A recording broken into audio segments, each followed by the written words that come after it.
अब तो मेरे पिया की दया ना समावे इंड। बोलिए श्री प्राणनाथ प्यारे की जय। चर्चा प्रारंभ होत है, सुनो साथ चित दे। भजो राज श्यामा श्री प्राणनाथ, सखी जीवन हमारो ये। श्री महामति कहे साथ जी, भया चर्चा का बखत। अब तुम सुनियो चित्त दे, लाल आगे आए बैठे इन तखत। लाल आगे आए बैठे इन तखत। श्री महामति कहे ऐसाथ जी, यहाँ लो इसे का इलम। अब मोहम्मद को मिल चला, कहूँ एक दिन आदम। कहूँ एक दिन आदम, यहाँ लगे कतेब की।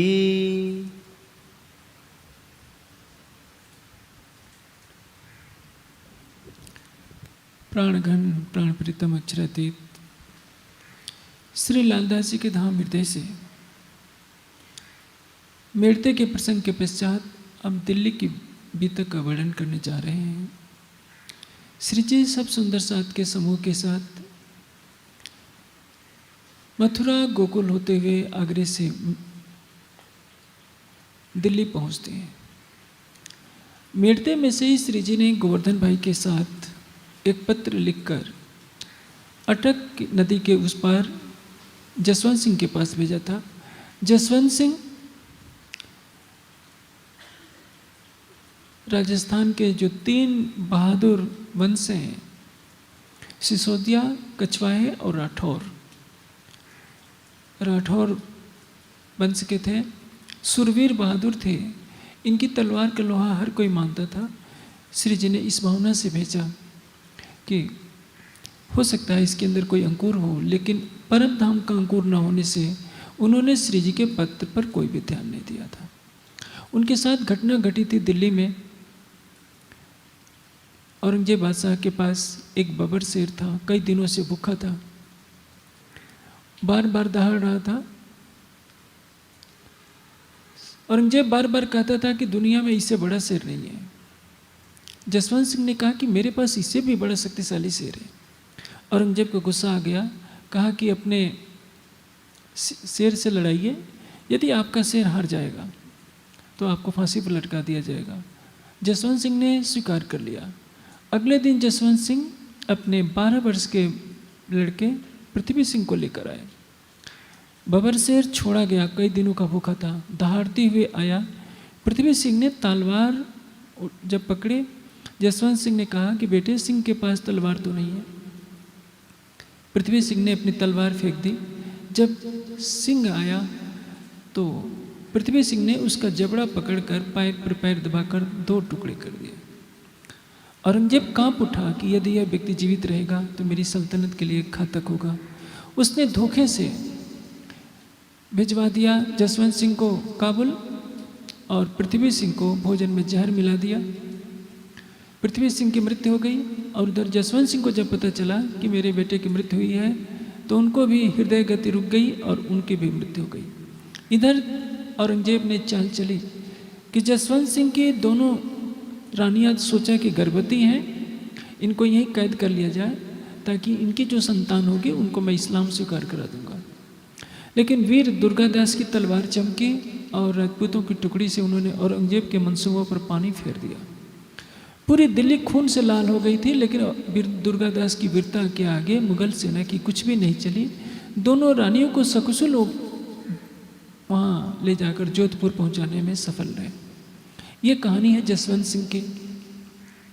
यदि जसवंत सिंह श्री जी के ऊपर ईमान लाए होते तो हो सकता था देश का इतिहास कुछ और होता। श्री जी दिल्ली आकर विट्ठल गौर का पूरा है, हवेली है, सैयद की एक हवेली लेकर वहाँ रहने लगते हैं।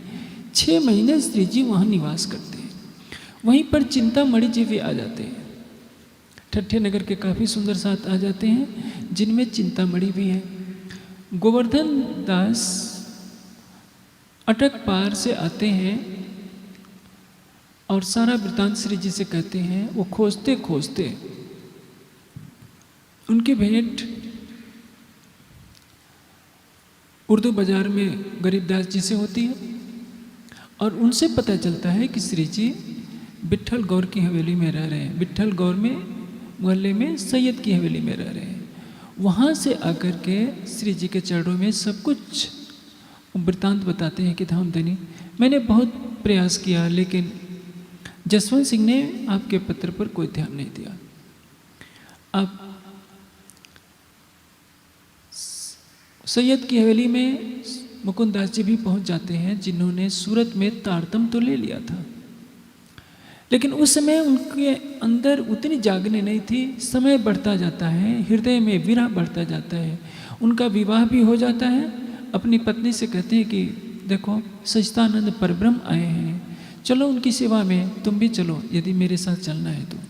पत्नी ने मना कर दिया कि मैंने वैराग धारण करने के लिए थोड़े विवाह किया है आपसे। मुकुंद दास जी कहते हैं कि यदि तुम मेरे साथ धामधनी की सेवा में नहीं चल सकती तो मेरा अंतिम प्रणाम। अपनी नई नवेली दुल्हन को छोड़कर मुकुंद दास जी चल पड़े। यही मुकुंद दास जी का वर्णन आगे आएगा, आप सुनेंगे।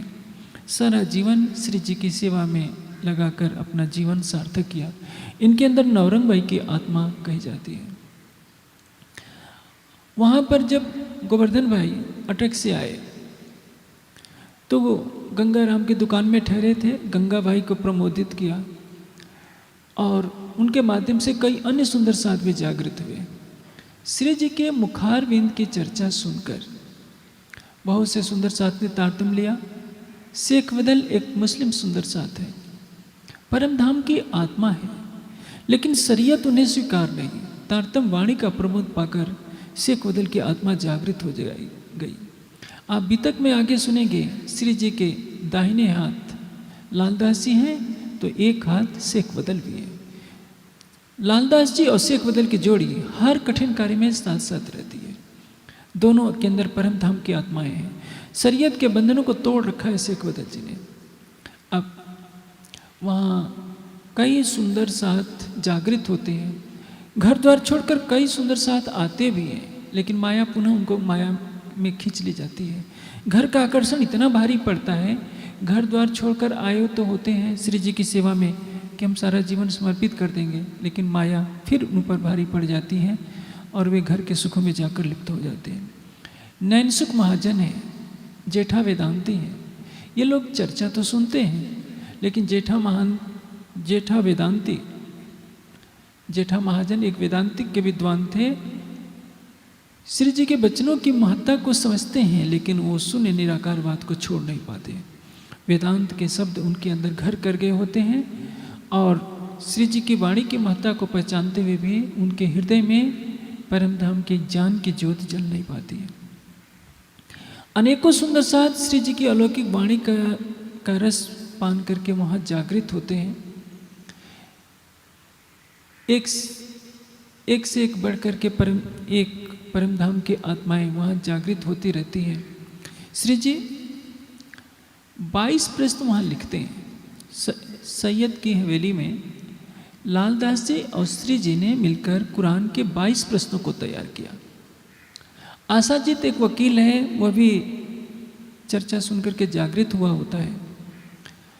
जब श्री जी से वार्ता होती है, आशाजीत वकील उन 22 प्रश्नों को देखता है तो कहता है कि धामधनी औरंगजेब कट्टर सुन्नी मुसलमान है, वो हिंदुओं का दुश्मन है। यदि प्रातःकाल उसकी नज़र के सामने कोई हिंदू आ जाता है तो उसको फांसी पर लटकवा देता है। वो पूरे देश में इस्लाम फैलाना चाहता है। आप हिंदुस्तानी भाषा में ये कुरान के प्रश्न जो लिख रहे हैं वो भला क्यों पढ़ेगा? आप सोचिए उस समय कितना कठिन था किसी को संदेश देना। आज का युग होता तो 22 प्रश्नों को मोबाइल पर लिखकर व्हाट्सएप कर देते, औरंगजेब के पास पहुंच जाता, किसी के पास भी पहुंच जाता। लेकिन उस युग में तो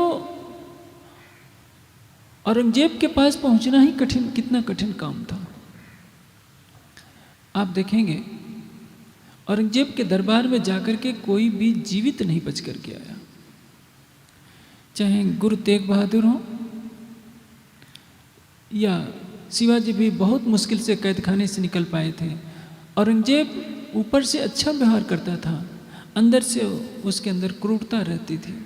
शिवाजी को वायदा करके जयसिंह ले गए थे कि तुम्हारे साथ अच्छा व्यवहार होगा, लेकिन औरंगजेब ने शिवाजी को कैद खाने में डाल दिया और उनकी फांसी की तैयारी होने लगी थी। धीरे धीरे किस तरह से शिवाजी ने मिठाई के टोकरे में बैठकर अपनी प्राण रक्षा की थी। गुरु तेग बहादुर के साथ जो उनके अन्य थे, जिनको किसी को कड़ाह में खौलाया गया, किसी को आरे से चिरवाया गया, लेकिन किसी ने इस्लाम स्वीकार नहीं किया और गुरु तेग बहादुर को भी शीशगंज में अपने शीश की बलि देनी पड़ी थी। कई सूफी फकीरों को भी औरंगजेब बादशाह ने फांसी पर लटकवा दिया था, क्योंकि वो कट्टर शरीयत का अनुयायी था और शरीयत को थोपना चाहता था। अब धीरे धीरे जागने का प्रकाश बढ़ता जाता है। एक सूफी फकीर भी श्री जी की चर्चा सुनने के लिए आता है। उसको श्री जी के ज्ञान में बहुत ही रुचि आती है। अब श्री जी सोचते हैं कि इन 22 प्रश्नों को कैसे औरंगजेब के पास पहुंचाया जाए। आप देखेंगे श्री जी के तन से लीला हो रही है, मानो तन के रूप अंदर।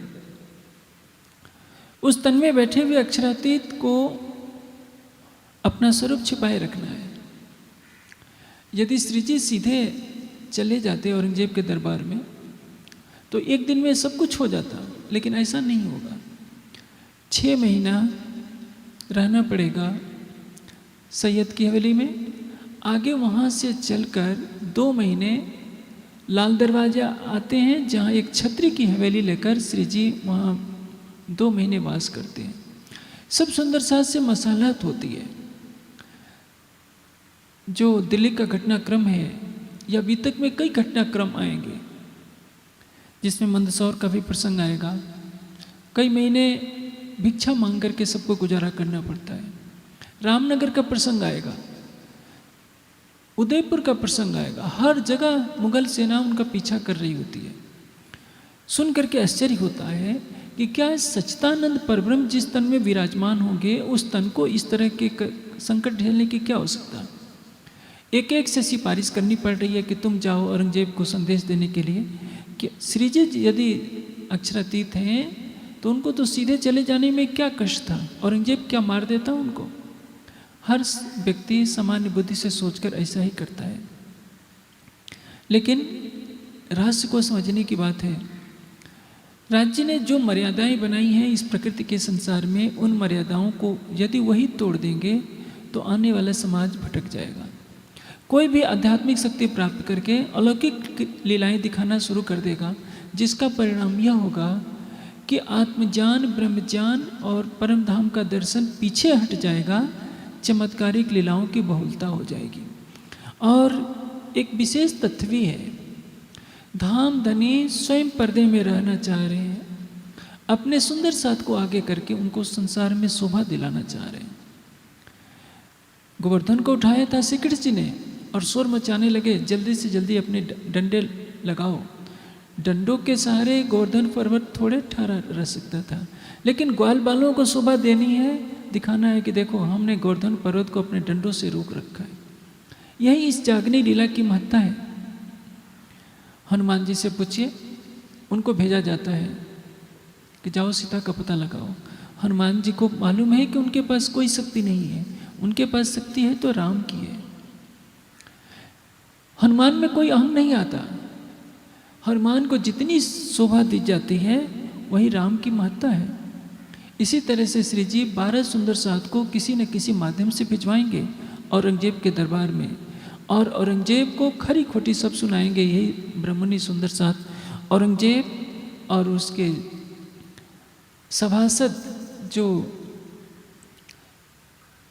सिद्दीक पौलाद है, सुप्रीम कोर्ट ये सबसे बड़े न्यायाधीश हैं, काजी, कोई कुछ नहीं बिगाड़ पाता है। ये अलौकिक घटना है। लेकिन यदि श्री जी स्वयं ये सारा कार्य कर जाते तो उन सुंदर साथ जिनमें चिंतामणि हैं, लालदासी हैं, शेख बदल हैं, ये 12 सुंदर साथ की महिमा को आज हम जिस मुक्त कंठ से गा रहे हैं, इनकी शोभा नहीं हो पाती। धामधनी सर्वशक्तिमान अवश्य है, लेकिन बैठे किस में है? इंद्रावती जी के धाम हृदय में। इंद्रावती जी की आत्मा किस पर बैठी है? मेहराज के जीव के ऊपर। मेहराज जी का जीव इंद्रावती की आत्मा से ऐक्य भावना स्थापित कर चुका है कि मैं ही परम धाम की आत्मा हूं। जीव सोच रहा है, इंद्रावती की आत्मा नहीं, क्योंकि आत्मा तो दृष्टा है। जैसे जयराम कंसारा को फटकारा किसने? मेहराज ने फटकारा, राज्य ने नहीं फटकारा। आत्मा तो दृष्टा है, वो कभी फटकार नहीं सकती। मेहराज कभी दुखी भी हो सकते हैं, राज्य कभी दुखी नहीं हो सकते, इंद्रावती की आत्मा कभी दुखी नहीं हो सकती। लेकिन जो मेहराज के ऊपर समर्पण करता है वो माना जाता है कि राज्य के ऊपर समर्पण करता है। तभी तो उन्होंने कहा, जो अंग सौंपे इंद्रावती ताए प्रेमे खेवला उरंग। राज्य कहते हैं जो इंद्रावती पर समर्पण करेगा, इंद्रावती पर फिदा होगा, वो मेरे ऊपर फिदा होगा, क्योंकि इंद्रावती को मैंने सारी शोभा दे रखी है। इंद्रावती की आत्मा दिख तो नहीं रही है, दिख रहा है केवल मेहराज का तन। इसलिए परमहंस महाराज से रामरतन दास जी का जिन्होंने सम्मान किया, सम्मान तो किसका किया जाता है? तन को, लेकिन वो सम्मान पहुंचा उनकी आत्मा तक। और उनकी आत्मा के धाम हृदय में जिन्होंने अपने प्राणेश्वर को बसा रखा है, उनकी महिमा होती है। इसी प्रकार से जो श्री मेहराज के तन पर सम्मान प्रकट करता है, वह सम्मान राज्य तक पहुंचता है। और जो मेहराज का अपमान करता है, उसमें बहुत बड़ा गुनाह लगता है। इसलिए युगलदास जी की पाती में लिखा है कि जो इस स्वरूप की महिमा गाएगा, उसको एक की बंदगी का 1000 गुना फल मिलेगा। और जो इस स्वरूप की प्राणनाथ जी के स्वरूप की निंदा करेगा, उसको बहुत बड़ा गुनाह लगेगा, उसको प्रायश्चित की अग्नि में जलना पड़ेगा। कहने का आशय क्या है? अवगुण किसके नजर आ रहे हैं? मेहराज के जीव के। और जिन्होंने अपनी आंतरिक दृष्टि खोल ली, वो मेहराज के जीव के अवगुणों को नहीं देख रहे हैं, वो ये देख रहे हैं कि मेहराज के जीव के ऊपर इंद्रावती की आत्मा बैठी है, जिसमें युगल स्वरूप लीला कर रहे हैं। अभी आपने कीर्तन सुना था, इन 2 स्वरूपों दया करी मुझ पर नजर तुम्हारी। यानी प्राणनाथ जी के स्वरूप में दोनों युगल स्वरूप राज्य श्यामा जी विराजमान है, और आप युगल स्वरूप मेरी आत्मा को जागृत करने के लिए इस मेड़ते की नगरी में पधारे। कारे कुमत कूप कुचल ऐसी कठिन कठोर हो नारी। मैं तो काली कलुटी थी, मैं कुबड़ी थी, लेकिन परम धाम के संबंध से आपने मुझे इस माया के भव सागर से निकाला है। ये समर्पण है उस ललिता का जो श्री जी के पानी के छींटों से सर्वांग सुंदरी बन गई थी, और सारा जीवन सुंदर साथ की सेवा में राज्य को रिझाते रिझाते उन्होंने गुजार दिया पन्ना जी में जाकर के। अब श्री जी सैयद की हवेली से चल करके लाल दरवाजे आते हैं, वहाँ छत्री की हवेली लेकर वहाँ 2 महीने रहते हैं। वहाँ सब सुंदर साथ को कहा जाता है कि सुंदर साथ जी, आपके जो विचार हो बताइए, औरंगजेब तक संदेश कौन लेकर के जाएगा? क्योंकि औरंगजेब के पास संदेश लाने का एक बहुत बड़ा भय भी है। औरंगजेब कुछ पूछेगा, नहीं समझ में आएगा तो सीधे वो गर्दन ही कटवाता था, कुछ नहीं करवाता था। हाँ, कट्टर सुन्नी मुसलमान है, उसको ये पता है कि इमाम मेहदी का अवतरण होने वाला है, और इमाम मेहदी की बाट देख रहा है। इसलिए उसने मंदिरों को तोड़वाना शुरू कर दिया। वो सोचता है कि उसको मालूम है कि इमाम मेहदी आएंगे तो हिंदू तन में आने वाले हैं, यदि मैं मंदिरों को तोड़वाऊंगा तो सीधे उनसे मेरा सामना हो जाएगा। और इसीलिए उसने जगह जगह जाकर, चाहे हरिद्वार के मंदिर हो, अयोध्या के मंदिर हो, काशी के मंदिर हो, देश में हजारों मंदिरों को तोड़वाता फिर रहा है कि किसी न किसी रूप में इमाम मेहदी से हमारी भेंट हो जाए। उस तन के अंदर भी परमधाम की आत्मा है, वो दृष्टा है, सकुमार की आत्मा। देवचंद जी ने कहा था कि मेराज, सकुंडल और सकुमार की आत्मा तुम्हारे तन से जागृत होनी है। इसलिए श्री जी के स्वरूप में अक्षरातीत लीला कर रहे हैं। मेराज के हृदय को ये बोध हो जाता है कि औरंगजेब के अंदर सकुमार की आत्मा है, उसको मुझे जागृत करना है। अब श्री जी देखते हैं कि यहाँ से कठिन कार्य पड़ रहा है कोई भी संदेश भिजवाना औरंगजेब को, क्योंकि उसमें शरीयत का बहुत अधिक प्रचार था और शरीयत के उस राज्य में किसी हिंदू को कुरान पढ़ने का भी अधिकार नहीं था। कुरान पढ़ना तो दूर, कुरान की चर्चा कर देते तो परिणाम उस समय घातक होता था। अब श्री जी वहाँ से शाहजहानपुर बोड़िए के लिए प्रस्थान करना चाहते हैं। सोचा यह गया कि दिल्ली से कहीं दूर रहा जाए ताकि औरंगजेब को सीधे पता न चल पाए कि ये लोग कौन हैं और क्या करना चाहते हैं। शाहजहानपुर उत्तर प्रदेश में पड़ता है, बोड़िया नगर हरियाणा में पड़ता है। दोनों के बीच में लगभग 20 किलोमीटर की दूरी है और श्री जी वहाँ से चलकर बोड़िए में आते हैं। अब एक पाती लिखी 22 प्रश्नों की, फारसी में उसका अनुवाद कराया और लालदास जी को और भीम भाई को भेजा। जैसे ही वो बोड़िए से चलने लगे तो राज जी ने संदेश दिया, कांजी भाई को भेजकर उनको वापस बुला लिया कि अभी आपके जाने का समय नहीं है, इस समय काम नहीं होगा। मैंने अभी आपको थोड़ी देर पहले कहा था कि श्री जी की लीला को देखकर कभी कभी संशय पैदा हो जाता है। क्या राज जी को ये पहले मालूम नहीं था कि एक तरफ लालदास जी को पहले भेज दिया और फिर उनको वापस बुलवा रहे हैं कि कांजी भाई को भेजकर कि नहीं, उनको वापस बुलवा लो, अभी काम नहीं होने वाला है। तो इसका अर्थ तो ये होता है कि राज जी को भी पूरी जानकारी नहीं रहती है। वो कैसे राज जी हैं जो बार बार भूल करते हैं, और ऐसी कई बार होगा। मैंने पहले ही कहा कि यह सारी लीला करने वाले कौन हैं? मिहिराज। राज जी की लीला नहीं है। मिहिराज में अपनी आत्मा के प्रति अद्वैत भावना हो गई है। मिहिराज का जीव राज्य के प्रेम में इतना डूब चुका है कि उस जीव में भावना रहती है कि मैं परम धाम का हूँ, मैं परम धाम से आया हूँ। मिहिराज में जीव भाव रह नहीं गया है, लेकिन कार्य किसको करना है? जीव को करना है। जीव के अंदर व्याकुलता है कि जागने का कार्य तेजी से हो, और हर कार्य में वो 2 कदम आगे बढ़ करके भाग ले रहा है। और इसी में जब भूल होती है तो वो लालदास जी को और भीम भाई को भेजते हैं।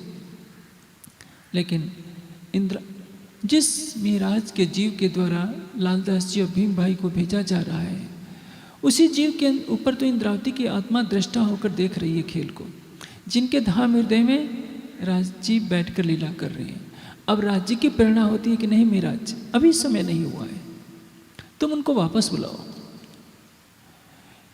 क्योंकि अक्षरातीत दृष्टा हैं। अक्षरातीत संसार की लीलाओं में नहीं फंसते। अक्षरातीत सर्वशक्तिमान है, सकल गुण निधान है। वो इंद्रावती की आत्मा के धाम हृदय में विराजमान होकर के लीला कर रहे हैं। अक्षरातीत का कार्य है परम धाम की वाणी का अवतरण कराना। वो जयराम कंसारा पर क्रोधित नहीं हो रहे। हाँ, जब उनकी चर्चा में आने से महावजी भाई ने मना कर दिया होता है, बहाना बना करके बैठ गए होते हैं, तो बीतक में चौपाई आती है, तो हाँ मारा तमाचा राज ने, चोट भी पहुंचाया जाता है तो जब्राइल के द्वारा है। राज्य तो प्रेम के स्वरूप है, लेकिन लिखा जाएगा कि राज्य ने तमाचा मारा। हाँ, जो श्री जी के उस स्वरूप को देखकर, जो बाह्य स्वरूप को देखकर भी जो समर्पण करते हैं, उनको श्री जी पर अक्षरातीत पर ही समर्पण का फल मिलता है। लेकिन उस जीव से जो भूलें हो रही हैं, उन भूलों को राज्य की भूल नहीं माननी चाहिए। अक्षरातीत से कभी भूल नहीं होती है, वो जीव की लीला होती है।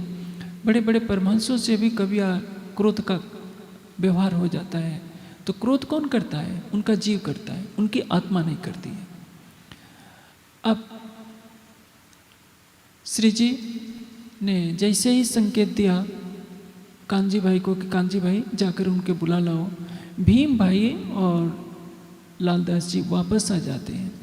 जब श्री जी दिल्ली से शाहजहानपुर बोड़िया चले थे, तो बोड़िया में मिर्गी की बीमारी फैल गई थी। नागजी भाई, जिनका नाम था गरीबदास, गरीबदास जी को मलकूल मौत झलुबिया, मलकूल मौत, ऐसी मौत जिसको टाली ना जा सके, मलकूल मौत आ जाती है। लेकिन राज्य जिसके सामने है, उसको मौत क्या कर सकती है? दो तन तले कदम के आत्म परात्म, आत्मा कथन और परात्म कथन दोनों ही राज्य के चरणों में है। श्री जी अपनी दृष्टि डाल देते हैं उसकी आंखों में, गरीबदास की, और कहते हैं कि गरीबदास मेरी तरफ देख। राज्य अपने आवेश शक्ति से परम धाम का दर्शन करा देते हैं। जैसे ही परम धाम का दर्शन होता है, मौत वापस लौट जाती है। उपनिषद में लिखा है, विद्यते हृदय ग्रंथि छिद्यन्ते सर्व संशया क्षीयन्ते च अस्य कर्माणि तस्मिन् दृष्टे परावरे। हृदय की सभी अज्ञानमय ग्रंथियां नष्ट हो जाती हैं। छिद्यन्ते सर्व संशया, सारे संशय समाप्त होते हैं। क्षीयन्ते च अस्य कर्माणि, और शुभ अशुभ कर्मों के बुरे परिणाम सब समाप्त हो जाते हैं। मैंने पुरानी सुंदर शास्त्र से घटनाक्रम सुना है। परमहंस महाराज श्री रामरतन दास जी दिल्ली में एक सुंदर साथ के घर आए थे। जैसे उनके घर आए, घर में खुशी का माहौल हो गया। आसपास के सुंदर साथ की भीड़ इकट्ठी होने लगी, क्योंकि परमहंस महाराज श्री जहाँ भी जाते थे, उनकी लीला प्रेम की लीला थी, सब सुंदर साथ इकट्ठे होने लगे थे। जिनके घर गए थे, उनका एक लड़का था 10-12 वर्ष का। वो खुशी खुशी में छत के मुंडेर पर दौड़ने लगा और उसका पैर गिर पड़ा, पैर फिसल गया, जमीन पर गिर पड़ा, आंखें फिर गई। लगा कि अब तो इसकी मौत हो ही जाएगी। उसके माता पिता ने उसको उठाकर महाराज जी की गोद में बैठा दिया कि महाराज जी, आप ही इसकी रक्षा कर सकते हैं। महाराज जी ने सिर के ऊपर हाथ फेरा, कहा कि सतगुरु महाराज इसकी रक्षा करें। थोड़ी देर के बाद उसने आंखें खोल दी। सुंदर साथ ने बताया था मुझे, एकांत में महाराज जी ने कहा कि आज इसकी मौत होने वाली थी, राज जी ने मुझे यहाँ भेज दिया इसके जीवन की रक्षा करने के लिए। एक ब्रह्ममुनि के पधारने से मौत आई हुई मौत सीधे वापस लौट गई। तो आप सोचिए, हम सुंदर साथ सोचते हैं कि मृत्यु का समय निश्चित होता है, सामान्य रूप से निश्चित होता है, लेकिन आई हुई मृत्यु को टाला भी जा सकता है। उसको टालने के लिए आत्मबल चाहिए, सामान्य प्राणी नहीं टाल सकता। आप देखेंगे, ब्रह्मचर्य तपसा देवा मृत्युम उपागनाथ, ब्रह्मचर्य रूप तप से देवताओं ने मृत्यु को जीत लिया। जो कठोर ब्रह्मचर्य का पालन करते हैं, ध्यान साधना में लगे रहते हैं, स्वाध्याय में लगे रहते हैं, उनकी उम्र अधिक होती है। आचारात लभते ही आयु, आचरण से, शिष्ट श्रेष्ठ आचरण से उम्र बढ़ती है। जो पाप करता है उसकी आयु घट जाती है, जो बुरे कर्म करते हैं उनकी आयु घट जाती है, जो भोग विलासों में लिप्त रहते हैं उनकी आयु घट जाती है। तप से, ब्रह्मचर्य से, योग से, स्वाध्याय से और नियमित दिनचर्या से मनुष्य की उम्र बढ़ाई जा सकती है। आप रसिया के कुछ भागों में जाएंगे जहां मनुष्य की औसत उम्र 100 से ऊपर ही होती है, क्योंकि वहाँ के लोगों का खान पान ऐसा है, दिनचर्या ऐसी है कि उम्र 100 से ऊपर हो जाती है। आजकल तो हिंदुस्तान में देखिए चाय और काफ़ी ने लोगों के शरीर को इतना खोखला कर रखा है कि 70 साल तक उम्र पहुँच जाती है तो सोचते हैं कि चलो अच्छी उम्र हो गई। मनुष्य जब नियमित दिनचर्या का पालन करता है, संयमपूर्वक जीवता है, तो उसकी उम्र बढ़ जाती है। प्रकृति ने ये अधिकार दे रखा है, आप प्रकृति के नियमों का पालन कीजिए तो आपकी उम्र स्वाभाविक रूप से अधिक होगी। लेकिन यदि आप नियमों का उल्लंघन करेंगे तो आपकी उम्र कम होगी। पहले गांव के गांव साफ हो जाते थे, जब प्लेग की बीमारी आती थी, हैजा की बीमारी आती थी या मृगी की बीमारी आती थी तो कोई बचता ही नहीं था।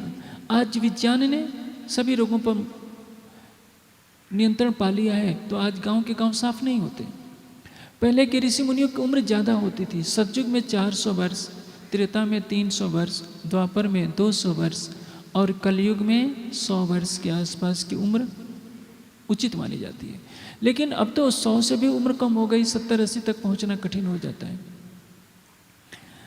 जिसमें महाभारत का युद्ध हो रहा था उसमें द्रोणाचार्य की उम्र 400 वर्ष थी, भीष्म पितामह की उम्र 172 वर्ष थी और अर्जुन भीम भी 90-95 वर्ष के थे। आज तो 90-95 वर्ष वाले को बुढ़ा माना जाता है। 90-95 तक तो बहुत कम लोग जीते हैं। कारण क्या है? आहार विहार की अशुद्धता, भोग विलास का प्राबल्य, परमात्मा पर श्रद्धा न होना, स्वाध्याय का भाव, ध्यान का भाव, इन चीज़ों से मनुष्य की उम्र कम हो गई है। जब राज्य ने की दृष्टि पड़ रही हो गरीबदास के ऊपर तो मौत की क्या शक्ति थी कि उनके प्राणों को हर लेती। इसलिए मौत तड़प तड़प कर रह गई, गरीबदास जी का कुछ नहीं बिगाड़ पाई। दिल्ली में रहते हुए एक और विचित्र लीला होती है लक्ष्मीदास जी की। सूरत से लक्ष्मीदास जी आते हैं अपनी बेटी के साथ और अपनी पत्नी के साथ। बेटी का नाम है जमुना। उनके 2 भाई भी हैं, नारायण दास भी, उनके एक भाई का नाम है, उनकी पत्नी भी है। और नारायण दास, गणेश दास जी ये 2 भाई हैं, उनकी पत्नी है। सब लोग आते हैं किस लिए कि हम श्री जी के साथ रहेंगे और सेवा करेंगे, अपना जीवन सौंप देंगे। राज्य जो भी लीला करते हैं उसमें कुछ न कुछ रहस्य होता है। आने वाले समय में सुंदर साथ भटके नहीं, वाणी से दूर न हो, इसलिए राज्य ने वहाँ एक विचित्र लीला की। लक्ष्मीदास जी श्री जी के निवास से अलग एक हवेली लेकर ठहरे हुए थे। वहाँ राज्य प्रत्यक्ष दर्शन देने लगे आवेश स्वरूप से। अब दर्शन देकर सबके साथ भोजन करने लगे।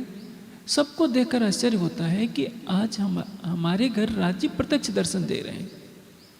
तो लक्ष्मीदास जी के अंदर अहंग भावना आ गई और राज्य दर्शन देकर कहते हैं कि लक्ष्मीदास जी, आज के 8वें दिन औरंगजेब के अंदर जो सकुमार की आत्मा है उसको जागृत मैं तुम्हारे तन से कराऊंगा।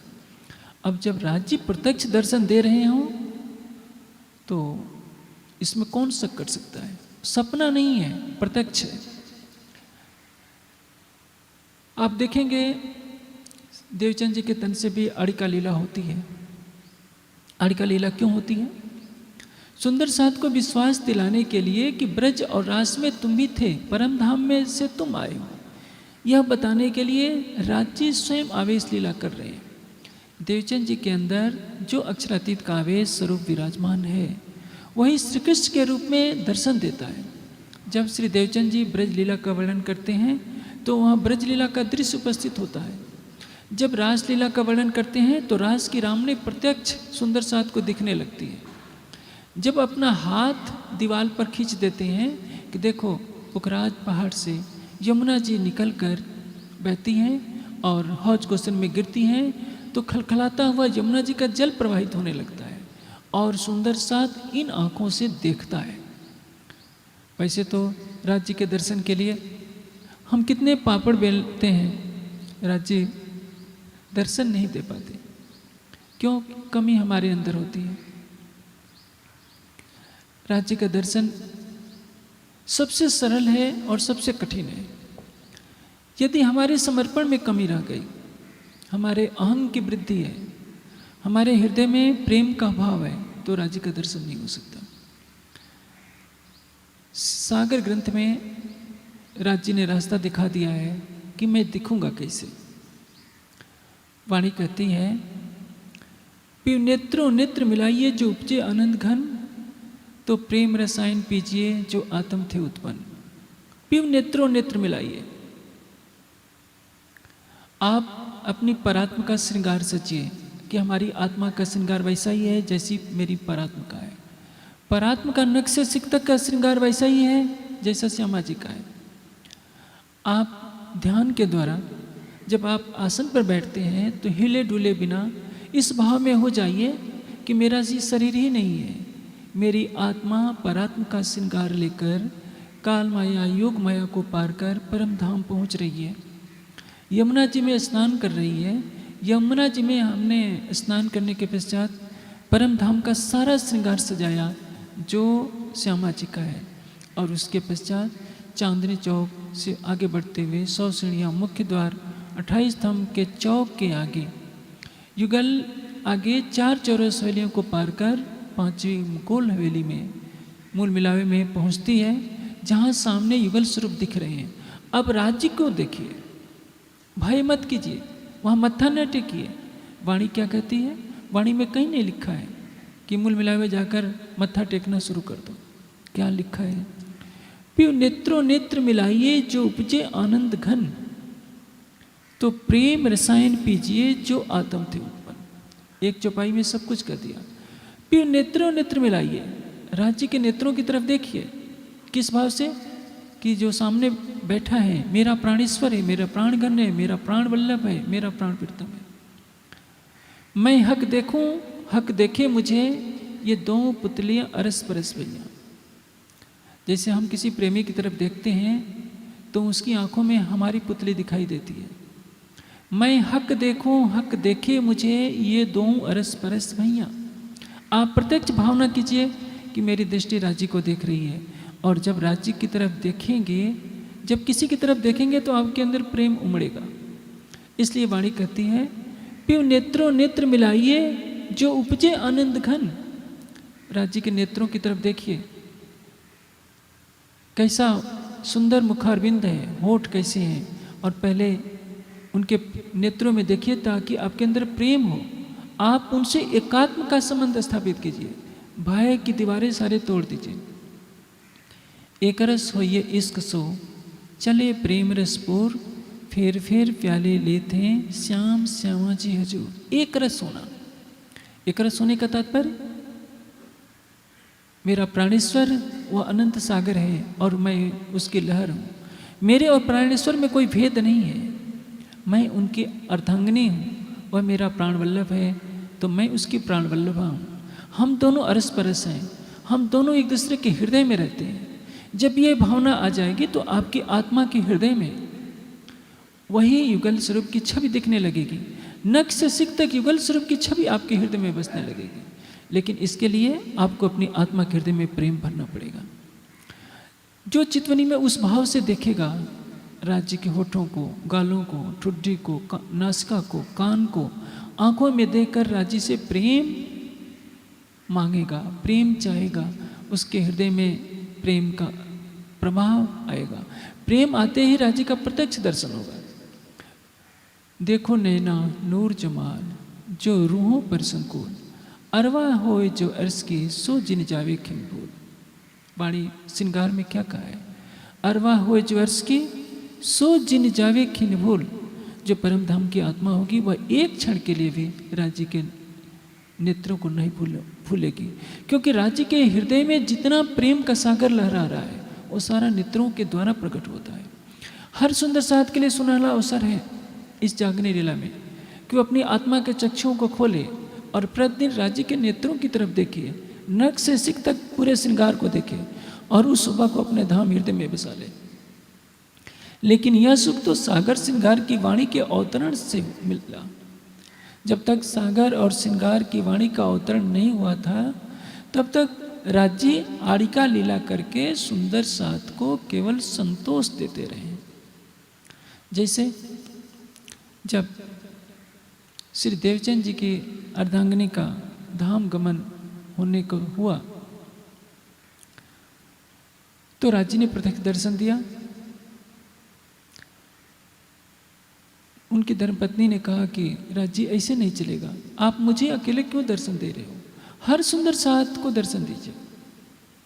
वाणी में कहा है अचरा पकड़ पी दिखलाओ सी, राज्य का आंचल पकड़ कर कहा था कि नहीं, केवल मेरे दर्शन से आप चाहोगे तो मुझे संतुष्टि नहीं हो सकती है, आपको सबको दर्शन देना पड़ेगा। और यही हुआ, राज्य ने एक एक सुंदर साथ को प्रत्यक्ष दर्शन दिया, सबने इन नयनों से दर्शन किया। ये दर्शन तो हुआ, लेकिन आत्म जागृति के लिए कसौटी होती है कि हमारी अंतर्दृष्टि खुल जाए और हम परम धाम में अपनी परात्मा को भी देख लें। अपनी आत्मा के धाम हृदय में बसाना है। आंखों से जो दर्शन होता है वो आवेश लीला का दर्शन होता है, और ऐसा इसलिए होता है कि एक चिंगारी लगा दिया जाए ताकि वह आत्मा राज्य के प्रेम में डूब जाए। आप आगे बीतक में सुनेंगे, श्री जी बंगला जी में जब चर्चा करते हैं तो सुंदर साथ उनको जिस रूप में चाहता है, जाको दिल जिन भाव सो तासो मिले तिनविद मन चाहिया स्वरूप हो के कार्य किए सब सिद्ध। जिसके दिल में जैसी भावना होती है राज्य उसको उसी रूप में दर्शन देते हैं। कोई कृष्ण के रूप में देखना चाहता है उसको कृष्ण के रूप में दर्शन देते हैं, कोई परम धाम के युगल स्वरूप में देखना चाहता है उसको परम धाम के युगल स्वरूप के में दर्शन देते हैं, कोई सदगुरु धनी देवचंद जी के रूप में देखना चाहते हैं, तन मिहिराज का है, राज्य का आवेश स्वरूप उनकी भावना के अनुसार वैसा रूप धारण कर लेता है और उनको दर्शन देता है, ताकि इन सुंदर साथ को विश्वास हो जाए कि हम परम धाम की आत्मा हैं, और इस विश्वास से एक असंभव से कार्य को संभव कर दिया।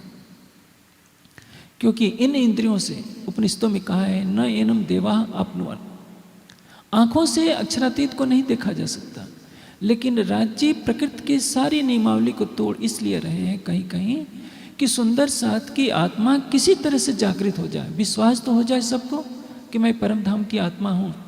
इसलिए हृदय में विकार भी रहता है, लेकिन भाव यदि है, प्रेम है, तो राज्य ऐसी लीला कर देते हैं बंगला जी दरबार में कि सुंदर साथ इन आँखों से राज्य के प्रत्यक्ष दर्शन करता है।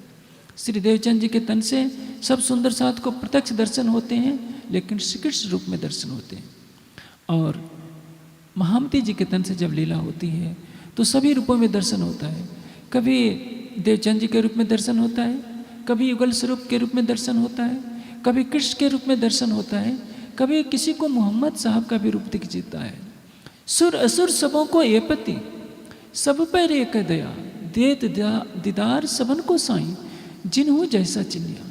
जो जिस रूप में उनको पहचानता है उस रूप में उनको दर्शन दे रहे हैं, राज्य उनके साथ लीला कर रहे हैं। किसी तरह से परम धाम की आत्माएं जागृत हो जाए, और जागृत करना श्री जी को सबसे अधिक अभिष्ट है। मिहिराज को कुछ पता नहीं रहता, उनके तन में बैठे हुए अक्षरातीत का आवेश वह रूप धारण करता है और सबको दर्शन देकर सबकी चाहना को पूर्ण करता है। अब दिल्ली में भी आप सुनेंगे, बीतक में प्रसंग आएगा, प्रेम जी नाग जी संग जी भेजते हैं बिहारी जी मिहिराज को समझाने के लिए, और जब वो देखते हैं कि मिहिराज जी की जगह पर सतगुरु धनी सिद्ध देवचंद जी बैठते हैं तो उनको प्रबोध हो जाता है कि नहीं, वास्तविक लीला तो श्री जी के स्वरूप में हो रही है। बिहारी जी महाराज के पास तो केवल रुई की गादी के सिवा अन्य कुछ भी नहीं है। लक्ष्मीदास जी के साथ भी यही आड़ी का लीला होती है। लक्ष्मीदास जी के सामने जब राज्य आते हैं, कहते हैं कि लक्ष्मीदास क्या चिंता करते हो, अरे आज के 8वें दिन तुम्हारे तन से मैं औरंगजेब की आत्मा को जागृत कर दूंगा। लक्ष्मीदास जी आकर कहते हैं कि धाम धनी, आज राज्य मेरे सामने प्रकट हुए, सब सुंदर साथ से बातें किए और कहे हैं कि 8वें दिन तुम्हारे तन से औरंगजेब की आत्मा को जागृत करना है। श्री जी कहते हैं कि ये तो बहुत खुशी की बात है, मैं तो चाहता हूँ कि इस जागने कार्य में कोई हाथ बटाए, कोई आगे चलता है तो मैं उसके पीछे भी चलने को तैयार हूँ। सतगुरु धनी सिद्ध देवचंद जी ने मुझे आदेश दिया है परम धाम की आत्माओं को जागृत करने का, तो मैं अपने लक्ष्य से कभी भटकूंगा नहीं।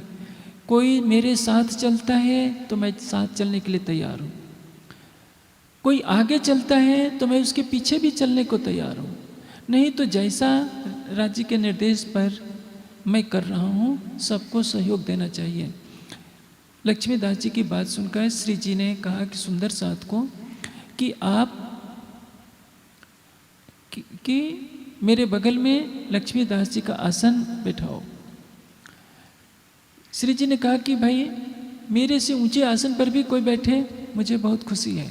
लक्ष्मीदास जी कहते हैं कि नहीं धामधनी, मैं आपसे ऊपर तो नहीं बैठ सकता लेकिन आपकी बराबरी में बैठ सकता हूँ, क्योंकि राज्य मेरे तन से भी लीला कर रहे हैं, आपके तन से तो लीला कर रहे हैं, लेकिन मेरे तन से प्रत्यक्ष दर्शन देकर जब औरंगजेब की आत्मा को जागृत करेंगे तो मैं आपके बगल में बैठने का अधिकार रखता हूँ। सुंदर साथ ने श्री जी के आदेश पर उनका आसन बगल में बैठा दिया। अब भीम भाई श्याम भाई जब आए प्रणाम करने तो व्यंग करके बोलते थे, धाम के धनी लक्ष्मीदास जी प्रणाम। अब लक्ष्मीदास जी सोचते थे कि भाई ये मुझे लगता है कि व्यंग मारकर चिढ़ा रहे हैं, राजी मेरे तन से दर्शन दे रहे हैं, इसमें तो कोई झूठ की बात नहीं है। लेकिन धीरे धीरे उनका अहंकार कम हो गया।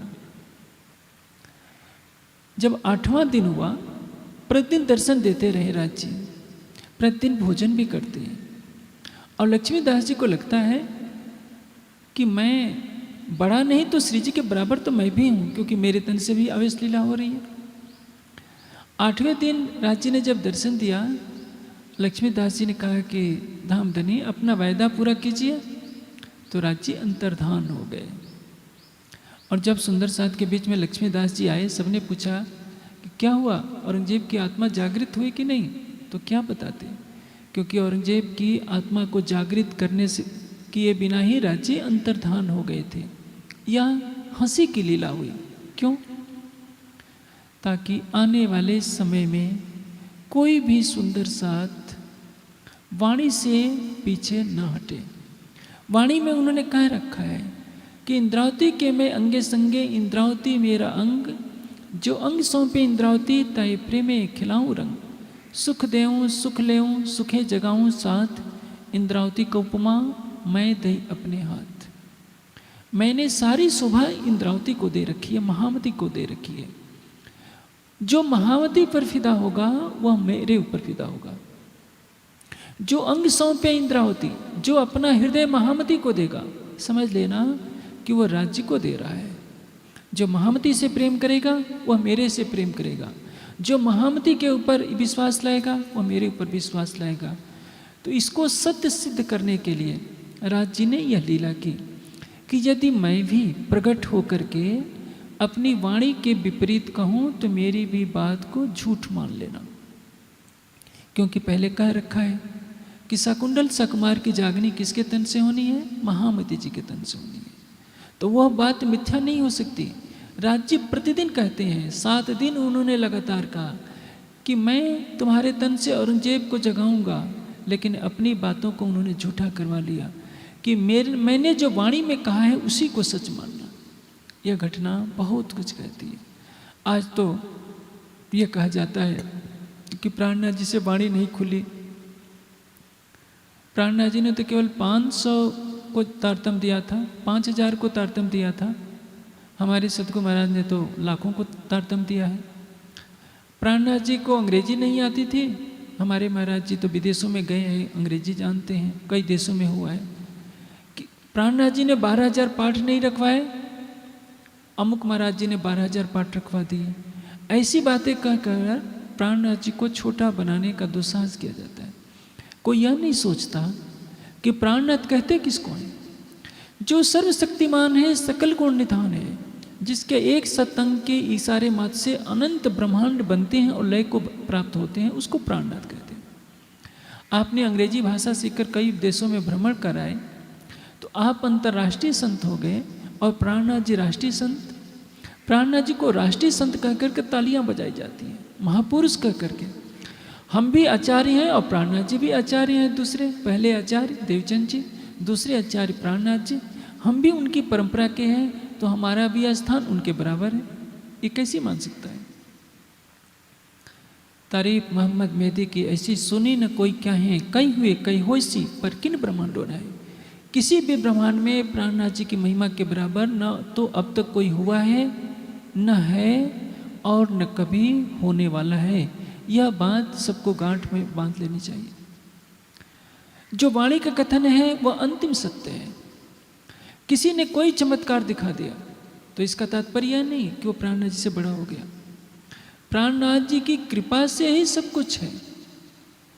प्राणनाथ जी का वरद हस्त जिस पर हुआ उस परमहंस ने चमत्कार की लीलाएं दिखाई। हम जो कुछ भी हैं उनकी कृपा दृष्टि से ही है। यदि हम अपना प्राणनाथ जी से पृथक अस्तित्व खड़ा करते हैं कि हमारे अंदर प्राणनाथ जी से अलग विशेषता है, तो इस पाप का कोई भी प्रायश्चित नहीं हो सकता है। यही लीला का उद्देश्य है कि राज्य ने अपनी भी बात को झूठा कर दिया कि यदि मैं भी कहता हूँ तो मेरी बात को नहीं मानना, वाणी के विपरीत। आज सारा समाज यदि वाणी के कथनों का अनुशीलन करने लगे तो सबकी आत्मा जागृत हो जाए। लेकिन प्रश्न खड़ा होता है कि हमारे गुरु महाराज जी तो ऐसा नहीं कहते, तो लोग गुरु की बात मानते हैं, गादी की बात मानते हैं, वाणी की बात को नहीं मानते। हाँ, वाणी का अर्थ वास्तविक होना चाहिए, उसमें पक्षपात नहीं होना चाहिए। निष्पक्ष हृदय से जो वाणी का अर्थ निकले और यदि वह सत्य होता है तो उसी को परम सत्य मानना चाहिए। कभी भी किसी व्यक्ति विशेष के कथन को नहीं मानना चाहिए। हाँ, वाणी के शाब्दिक अर्थ अलग होते हैं और भावात्मक अर्थ अलग होते हैं। जैसे वाणी में सिद्ध लिखा है भागवत के कई कथनों को उद्धृत करके, जैसे 50 करोड़ योजन जिमी, कलश में ये प्रसंग आता है। तो एक योजन में 3 किलोमीटर लगभग होता है, एक योजन में 4 कोस होता है, एक कोस में लगभग 3 किलोमीटर के आसपास दूरी मानी जाती है। ये 50 करोड़ योजन की बात विज्ञान को स्वीकार नहीं है। तो भागवत में 50 करोड़ योजन लिखा है, इसलिए वो उदाहरण दिया गया है, ये राज्य का कथन नहीं है। इसी प्रकार से भागवत की रचना व्यास ने की है, ये भागवत में लिखा है, इसको राज्य का कथन नहीं मानना चाहिए। वो तो उस समय के प्रसंग के अनुसार दर्शाया गया है कि वेद ने पुराण शास्त्र उपजे उपजे भारत पर्व 18, दाज न मिटी तिन व्यास की पीछे उपजो भागवत सार। यह प्रसंग भागवत में लिखा है और उस प्रसंग के अनुकूल किरंतन उतरा है उस समय के जन समूह को समझाने के लिए। कोई इसका अर्थ करके ऐसा ना कर दे कि राज्य को क्या बात ये पता नहीं थी जो इन्हें लिखी, तो वाणी में तो ये त्रुटि है। वाणी में कहीं त्रुटि नहीं है। हमें प्रसंग के अनुकूल अर्थ करना पड़ेगा, किस प्रसंग में कौन सी चौपाई कही गई है, और तब उसका वास्तविक आशय स्पष्ट होगा।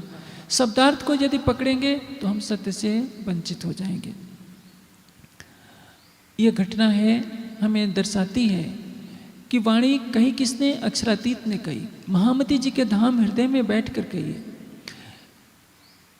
एक लुगा भी इंद्रावती जी से ने स्पष्ट कहा है, मेरी बुद्धि लुगा ननिक से धनी जाहिर करे अखंड घर सुख। मैंने तो इसका एक अक्षर भी नहीं कहा है। कहने वाले कौन है? श्री मुखवाणी धनिये कही, कहने की शोभा कालबूत को दई। मेरे इस मिट्टी के पुतले को शोभा दे रखी है अक्षरातीत ने। कहने वाले स्वयं धाम धनी हैं। इसलिए हम इस ब्रह्मवाणी का जितना सम्मान करेंगे तो राज्य के वचनों का सम्मान करेंगे। हमें जागृत होने के लिए ब्रह्मवाणी को आत्मसात करना होगा। अभी मैंने आपको बताया कि श्री जी जब जब लीला करते हैं, जहाँ जहाँ जाएंगे, दिल्ली से लीला शुरू होती है। जब श्री जी चर्चा करते हैं, सुंदर साथ को प्रत्यक्ष दर्शन शुरू हो जाते हैं। दिल्ली में होगा, उदयपुर में होगा, पन्ना जी में तो प्रतिदिन लीला होती है। सुंदर साथ इन नयनों से साक्षात युगल स्वरूप का दर्शन करता है। चितवनी में भी करता है। जिनकी आत्मा जागृत नहीं होती है, राज्य उसके अंदर प्रेम की चिंगारी डाल देते हैं। इन नयनों से प्रत्यक्ष दर्शन कराया। सृष्टि में आज तक कभी नहीं हुआ था।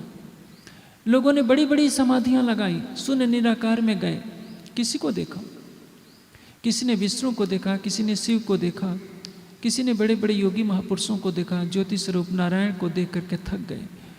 पंच वासनाएं गई, बेहद में गई, अखंड ब्रह्म के अखंड शाश्वत सौंदर्य को देखा, लेकिन बेहद को पार करके, अक्षर को पार करके, परम धाम में जो अक्षरातीत का अनंत सौलीला अद्वैत किशोर स्वरूप है, उसको आज दिन तक किसी ने भी सृष्टि में नहीं देखा था।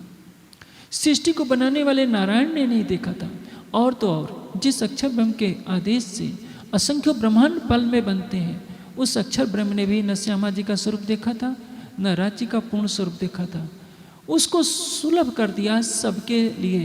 जिसके हृदय में जैसी भावना होती थी, श्री जी चर्चा करते थे बंगला जी दरबार में, और सब सुंदर साथ को प्रत्यक्ष दर्शन होने लगते थे युगल स्वरूप का इन नैनों से। इन नैनों से होने के पश्चात जब वो चितवनी में बैठता था सुंदर साथ, तो माया के सारे विकार समाप्त हो गए थे और उसको दर्शन हो जाते हैं अपनी आत्मा के धाम हृदय में। और यही हुआ कि 5000 की जमात में जो 500 ब्रह्म सृष्टि थी, उनमें एक भी ऐसा नहीं था सुंदर साथ जिसने यहीं बैठे बैठे युगल स्वरूप को न देखा हो, परम धाम के 25 पक्षों को न देखा हो। आज छठे दिन की लीला में सुंदर साथ में अकर्मण्यता फैल गई है। चितवनी का कहीं नाम निशान भी देखने को नहीं मिलता। कहीं कहीं टिमटिमाते दीपक की तरह चितवनी की लौ जल रही है। कुछ परमहंसों ने इसको जीवंत बनाए रखा और वो धारा आज भी चलती आ रही है। लेकिन 90% सुंदर साथ तो कर्मकांडों में फंसा हुआ है। घंटे, घड़ियाल, सेवा, पूजा, मेहर सागर का पाठ, पारायण, इसी में सारी ऊर्जा लग जा रही है। हमारी आत्मा का स्वरूप क्या है? हमारी परात्मा का स्वरूप क्या है? युगल स्वरूप की शोभा श्रृंगार क्या है? राज्य के एक एक नख में, एक एक अंगुली की रेखाओं में अब कौन डूबना चाहता है? कौन ठुड्डी की शोभा को देखना चाहता है? कौन नासिका की शोभा को देखना चाहता है? कौन गले की शोभा को देखना चाहता है? कौन हस्तकमल की लकीरों में खोना चाहता है? इसके लिए तो प्रेम चाहिए, हृदय का समर्पण चाहिए, हृदय की कोमलता चाहिए, निर्विकारता चाहिए। जब तक हृदय में प्रेम का रस नहीं आएगा, ये सुख मिलेगा नहीं। और राज्य ने इसके लिए सारे नियमों को धत्ता बता दिया कि जो नियम अब तक लागू हो रहे थे कि निर्विकार हुए बिना दर्शन नहीं होता, लेकिन राज्य ने कहा चलो तुम्हारे जीव के अंदर विकार है तो क्या, तुम्हारे अंदर प्रेम है, तुम्हारे अंदर समर्पण है, तो लो देखो प्रत्यक्ष श्री जी चर्चा कर रहे हैं और सुंदर साथ उसका आनंद लेता जा रहा है। ऐसा स्वर्णिम अवसर कभी भी नहीं आया था। छठे दिन की लीला में भी राज्य ने हमारे लिए सुनहला अवसर दे रखा है। बस हमको यही करना है कि आसन को स्थिर बना लेना है, आहार को सात्विक कर लेना है, हृदय को कोमल कर लेना है, प्रेम भर लेना है। हृदय की शुष्कता को निकाल फेंकिए। अपने अंदर किसी भी तरह की अहं की ग्रंथि न रखिए कि मैं ये हूँ, मैंने ये किया, मैंने ये किया। आपने क्या किया सबको भुला दीजिए। करने वाले वो, कराने वाले वो। आपकी आत्मा उस प्राणेश्वर की अर्धांगिनी है। जब यह प्रेम भाव आएगा तो निश्चित है कि राज्य एक पल के लिए भी देर किए बिना आपकी आत्मा के धाम हृदय में मुस्कुराते हुए प्रकट हो जाएंगे। इसलिए वाणी कहती है लाओ प्यार करो दीदार।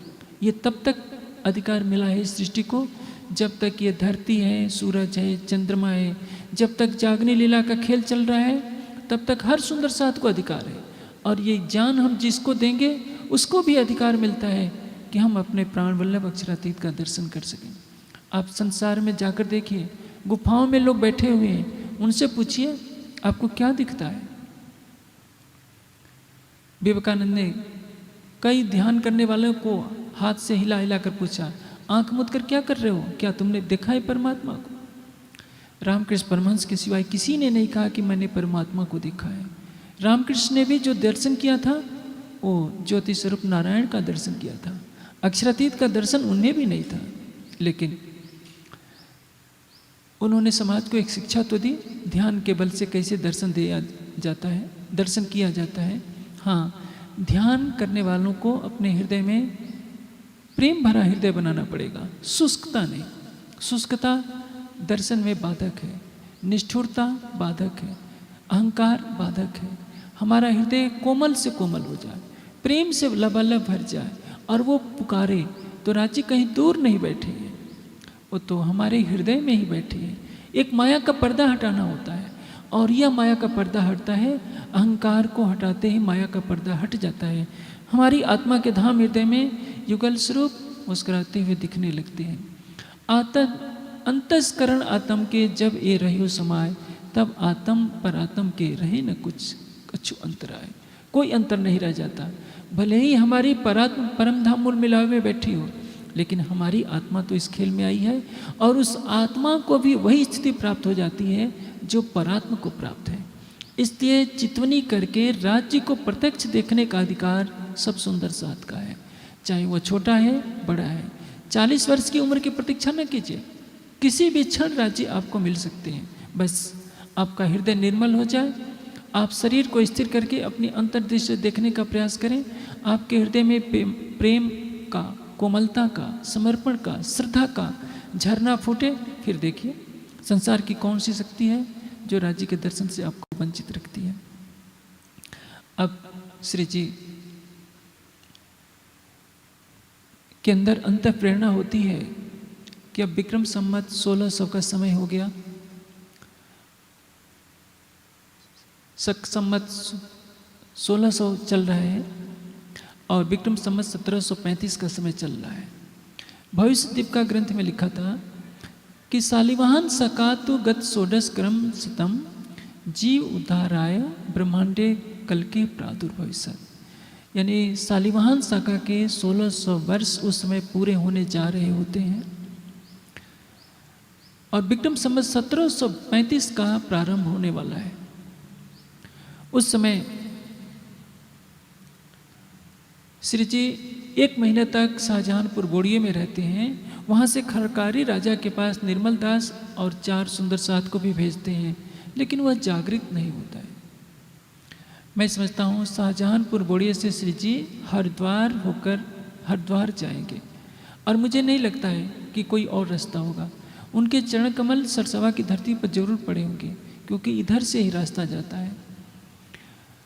अब हरिद्वार में कुंभ का मेला लगना है, 12 वर्ष वाला कुंभ। कुंभ के मेले का आशय क्या है? पौराणिक मान्यता है कि देवताओं और असुरों ने मिलकर समुद्र का मंथन किया था। समुद्र का मंथन करने से 14 रत्न निकले थे। 14वां रत्न अमृत था। जब अमृत निकला तो उसको लेने के लिए देवताओं और असुरों में छीना झपटी होने लगी। इंद्र का पुत्र जयंत अमृत कुंभ लेकर भगा और असुर उनका पीछा करने लगे। तो जहाँ जहाँ अमृत की कुछ बूंदें घड़े से छलक गई, प्रयाग है, नासिक है, उज्जैन है और हरिद्वार है, यहाँ की नदियों में अमृत की कुछ बूंदें पड़ गई, जिससे आज भी मान्यता है कि उसमें जो स्नान कर लेगा वो मुक्ति को प्राप्त कर लेगा। ये पौराणिक कथा है। हर पौराणिक कथा एक आख्यायिका के रूप में होती है, जिसमें कुछ अलंकारिक रूप से कहा जाता है। देवता और असुर इस सृष्टि के ही प्राणी हैं। अमृत क्या है? अमृत वह है जो मरे नहीं, या जिसका सेवन कर लेने से मनुष्य मृत्यु के बंधन से छूट जाए। यदि आप वेदों की तरफ मुड़ें तो आपको विदित होगा कि अमृत का अर्थ क्या होता है। विद्याम च अविद्याम च यह तद्वेद उभयम सा अविद्या मृत्युम तृत्वा विद्या अमृतम स्नुते। अमृत कहाँ से प्राप्त होता है? विद्या से अमृत प्राप्त होता है। वेद ने नहीं कहा कि समुद्र का मंथन करो। समुद्र का मंथन कैसे किया? पौराणिक कथा के अनुसार कि वासिक नाग की रस्सी बनाई और जैसे दूध या दही को मथा जाता है, तो मंदराचल पहाड़ को देवताओं और असुरों ने उखाड़ लिया, समुद्र में डाल लिया। देवता पैर के पूंछ की तरफ लगे और असुर सिर की तरफ लगे। मथते मथते जैसे दही से मक्खन निकलता है, तो समुद्र से भी 14 रत्न निकले। अब प्रश्न यह है कि जो 14 रत्न निकले उसमें ऐरावत भी है, उच्चैश्रवा घोड़ा भी है, हलाहल 20 निकला, वारुणी मदिरा निकली। ऐसे ऐसे 14 पदार्थ, ऐरावत हाथी निकला। ऐसे 14 पदार्थ निकलते हैं। उसमें से धन्वंतरी भी निकले अमृत कलश लिए हुए, और उस अमृत कलश के लिए झगड़ा हुआ तो विष्णु भगवान ने मोहिनी रूप धारण करके असुरों और देवताओं दोनों को मोहित कर लिया। देवताओं को तो उन्होंने अमृत पिला दिया और असुरों को मदिरा पिला दिया, क्योंकि अमृत का घड़ा ऐसा था जिसके दोनों तरफ मुख थे और पता नहीं चल पा रहा था कि किधर की तरफ अमृत है और किधर की तरफ शराब है। अब इसका सूक्ष्म अर्थ समझिए। देव किसको कहते हैं? जो विद्वान हो, जो सतोगुणी प्राणी होता है उसको देवता कहते हैं। जो तमोगुणी होता है उसको असुर कहते हैं। देव और असुर ने मिलकर के समुद्र मंथन किया। हमारे अंदर देव प्रवृत्ति भी है और असुर प्रवृत्ति भी है। हर प्राणी में सत्व रज तम होता है। जब हमें क्रोध आए, लोभ आए, अहंकार आए, विकार ग्रसित हो और हम अंधे हो जाएं विकारों से, तो सोचना चाहिए कि हमारे अंदर तमोगुण का प्राबल्य है। जब हमारे अंदर केवल काम दिखाई दे कि यह काम करना है, यह काम करना है, लोभ और मोह प्रबल हो तो उसमें रजोगुण की प्रबलता। और जब सब फीका लगने लगे, काम धाम भी अच्छा न लगे, कुछ भी अच्छा न लगे, केवल अच्छा लगे स्वाध्याय, सत्संग, परमात्मा का ध्यान, तो समझना चाहिए कि हमारे अंदर सत्वगुण की प्रबलता हो गई है। अब ब्रह्मचर्येण तपसा देवा मृत्युम उपागनात्। वेद क्या कहते हैं? ब्रह्मचर्य रूपी तप से देवताओं ने मृत्यु को जीत लिया। ऐसे आयुर्वेद में कई औषधियां हैं। एक ऐसी औषधि है जिसके सेवन से 400 वर्षों की उम्र आसानी से हो जाती है। कृष्णदत्त जो बरनवा के थे गुरुकुल में, जिनके ऊपर कहा जाता है कि सिंगी ऋषि का जीव था, जब वो बेहोशी की अवस्था में बोलते थे तो उन्होंने बोला है कि रावण ने ऐसी औषधियों का निर्माण किया था जिसके द्वारा 2200 वर्ष की उसने उम्र पाई थी। वेद के एक मंत्र में कहा गया है कि अपस्वन्तः अमृतम, अपस्वन्तः विश्वान भेषजा। जल के अंदर अमृत है। इसका आशय क्या है कि यदि जल न मिले तो हमारा जीवन समाप्त हो जाए। जल हमारे लिए आवश्यक है। कुछ दिन भोजन न मिले तो भी चल जाएगा, लेकिन जल के बिना नहीं चलेगा। उस आधार पर कुछ औषधियां हैं जिसका सेवन करने से मानव जीवन को लंबा खींचा जाता है, तो उसको कहते हैं अमृतमयी है। लेकिन वास्तविक अमृत क्या है? सोमरस। सोमरस को भी सोम नाम की एक लता वैद्यों ने समझ लिया। वास्तविक सोमरस क्या है? ब्रह्मानंद ही सोमरस है। जिसने परमात्मा का साक्षात्कार कर लिया उसने अमृत तत्व को प्राप्त कर लिया। अब परमात्मा कैसे प्राप्त होगा? समाधि से। इसलिए मनीषियों ने अमृत तत्व की प्राप्ति की। आदित्य वर्ण तमसा परस्ता। वेद ने क्या कहा? वेद अमितम पुरुषम महांतम आदित्य वर्ण तमसा परस्ता तमेव विदित्वात् मृत्युमेत न अन्य पंथा विदिते है। उस परमात्मा को जानकर ही मृत्यु के बंधन से छूटा जा सकता, अन्य कोई मार्ग नहीं है। तो आप सोचिए, जिन्होंने मृत्यु को पार कर लिया तो कैसे अमृत तत्व को प्राप्त कर लिया। यानी परमात्मा का दर्शन ही अमृत की प्राप्ति है। अमृत स्वरूप है वह परमात्मा। वेद में परमात्मा का स्वरूप कैसा दर्शाया गया है? रसेन तृप्तः न कुतोश्च नूनः तमेव विद्वान न विभाय मृतोर आत्मानं धीरम अजरम युवानम। धीर है, अजर है, अमृत स्वरूप है वह परमात्मा। उसका जो दर्शन कर लेता है वही अमृत का पान करने वाला माना जाएगा। आप सुंदर साथ के लिए भी अमृत पान का अवसर है। आप भी चितवनी कीजिए, आपको अमृत मिलेगा। अक्षरातीत के प्रेम का अमृत मिलेगा। अक्षरातीत की शोभा दिखाई देगी। फिर मृत्यु से डर नहीं लगेगा। जब हम सामान्य अवस्था में हैं, हमारा शरीर छूटता है, हम सोचें भी कि हम जब शरीर छोड़ेंगे तो कैसा लगेगा। यदि हमने राज्य को नहीं देखा तो ये संसार दिखता रहेगा और इसी संसार में हमारी वासना पुनः लौट करके आती है। लेकिन राज्य से हमने प्रेम किया तो शरीर छोड़ने से पहले राज्य हमारे सामने रहेंगे और शरीर के छूटते ही राज्य मुस्कुराते हुए हमारे साथ रहेंगे। इतना विश्वास रखें। यह है ध्यान रूपी समुद्र मंथन। ये भवसागर है। इस भवसागर रूपी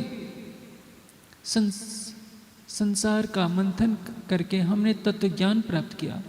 उस तत्व ज्ञान के सहारे जैसे समुद्र मंथन किया जाता है, लकड़ी की 2 लकड़ियों को अरणियों को रगड़ा जाता है तो अग्नि प्रकट होती है। उसी तरह से ध्यान रूपी मंथन के द्वारा हमारी आत्मा अपने प्राणेश्वर को साक्षात पा लेती है, उस अमृत स्वरूप को पा लेती है, जिसको पाने के बाद जन्म मरण का चक्र समाप्त हो जाता है। इसको कहते हैं समुद्र मंथन से अमृत का निकलना। लेकिन आज पौराणिक हिंदू हरिद्वार में जाएगा कुंभ में स्नान करने के लिए, नासिक में जाएगा, उज्जैन में जाएगा, प्रयाग में जाएगा, वो नदियों में डुबकी लगाने को ही मान लेता है कि हमने अमृत में डुबकी लगा ली। नदियाँ तो निरंतर बह रही है। आज लाखों अरबों साल से, लाखों करोड़ों वर्ष पहले ये घटना यदि मान भी ली जाए तो जो बूंद गिरी क्या आज वहीं पर है क्या? वो तो सब कुछ बहा गई होगी। लेकिन वास्तविक अमृत क्या है इसकी तरफ कोई ध्यान नहीं देता। अब श्री जी वहाँ पहुँचते हैं हरिद्वार में, सब सुंदर साथ के साथ। कुछ सुंदर साथ दिल्ली में रह जाते हैं, कुछ सुंदर साथ को लेकर श्री जी हरिद्वार में पहुंचते हैं, जहां सभी मत पंथों के आचार्य आए हुए थे। वैष्णव के चारों पंथों के आचार्य, सठ दर्शन के आचार्य, 10 नाम संन्यास मत के आचार्य आए होते हैं। हिंदू समाज के जितने मत पंथ हैं सभी वहाँ उपस्थित हुए होते हैं और सभी श्री जी की अलौकिक वेशभूषा को देखकर संशय करने लगते हैं। क्योंकि आप जाएंगे, हिंदुओं के भिन्न भिन्न अखाड़े हैं, सबकी माला का रूप अलग अलग है। किसी की पहचान कंठी माला से होती है, किसी की पहचान तिलक से होती है। सबके अलग अलग अखाड़े हैं, अलग अलग मंत्र हैं। सबने देखा कि ये तो कोई विचित्र वेशभूषा में है, इन्होंने सिर भी नहीं मुड़वाया हुआ है, भगवे कपड़े भी नहीं पहने हैं, इनका तिलक भी अजीब तरह का है। सबने मिलकर के पूछा कि आप अपना परिचय दीजिए कि आप कौन हैं। उनके मन में डर बैठ गया था कि कहीं औरंगजेब ने कोई भेद लेने के लिए अपना आदमी तो नहीं भेज दिया है, क्योंकि यदि कोई हिंदू होता तो हमारे प्रचलित अखाड़ों में से होता, हमारी वेशभूषा में से होता। इनका तो हमसे कुछ मिल ही नहीं रहा है। श्री जी ने कहा कि भाई आप तो प्राचीन और पुरातन हो, आपका पंथ अति प्राचीन काल से चला आ रहा है, आप अपना परिचय दीजिए। पुनः मैं अपना परिचय दूंगा। मैं तो आया हूँ आत्मकल्याण की भावना से, आप अपना ज्ञान हमें सुनाइए। सबसे पहले रामानुज संप्रदाय के आचार्य खड़े हो जाते हैं। शास्त्रार्थ का अर्थ क्या होता है? शास्त्र किसको कहते हैं? शास्त्र का अर्थ होता है जिससे मनुष्य को निर्देशन दिया जाए, शासन किया जाए। शास्त्रे येन स शास्त्र। एक पादरी था, जम्मू दरबार में पहुंच गया। उसने सारे पौराणिकों को शास्त्रार्थ की चुनौती दी। कई लोगों को, कई विद्वानों को क्रिश्चियन बना चुका था। सारे पौराणिक पंडित तो छिपकर भाग गए। कोई आर्य समाज के एक विद्वान थे वहाँ, मेरा नाम, उनका नाम ध्यान में नहीं आ रहा है। उन्होंने कहा कि अच्छा, इस पादरी से शास्त्रार्थ मैं करूँगा। वो पादरी विदेश का था, बनारस में रहकर उसने काफ़ी संस्कृत का अध्ययन किया था और उस संस्कृत ज्ञान के बल पर अधिकतर को वो क्रिश्चियन बना चुका था। जब शास्त्रार्थ प्रारंभ हुआ तो उन्होंने पहला प्रश्न पूछा कि शास्त्र शब्देन किम अभिधीयते, शास्त्र का अर्थ क्या होता है? बेचारे को शास्त्र का अर्थ ही नहीं पता था। वहीं पर हार गया और भाग छूटा। यदि वो नहीं हारा होता तो पूरा जम्मू के राजा, कश्मीर के राजा को उस दिन क्रिश्चियन बनना पड़ता। शास्त्र किसको कहते हैं? जिससे शासन किया जाए, निर्देश दिया जाए कि आपको ये करना है, वह शास्त्र है।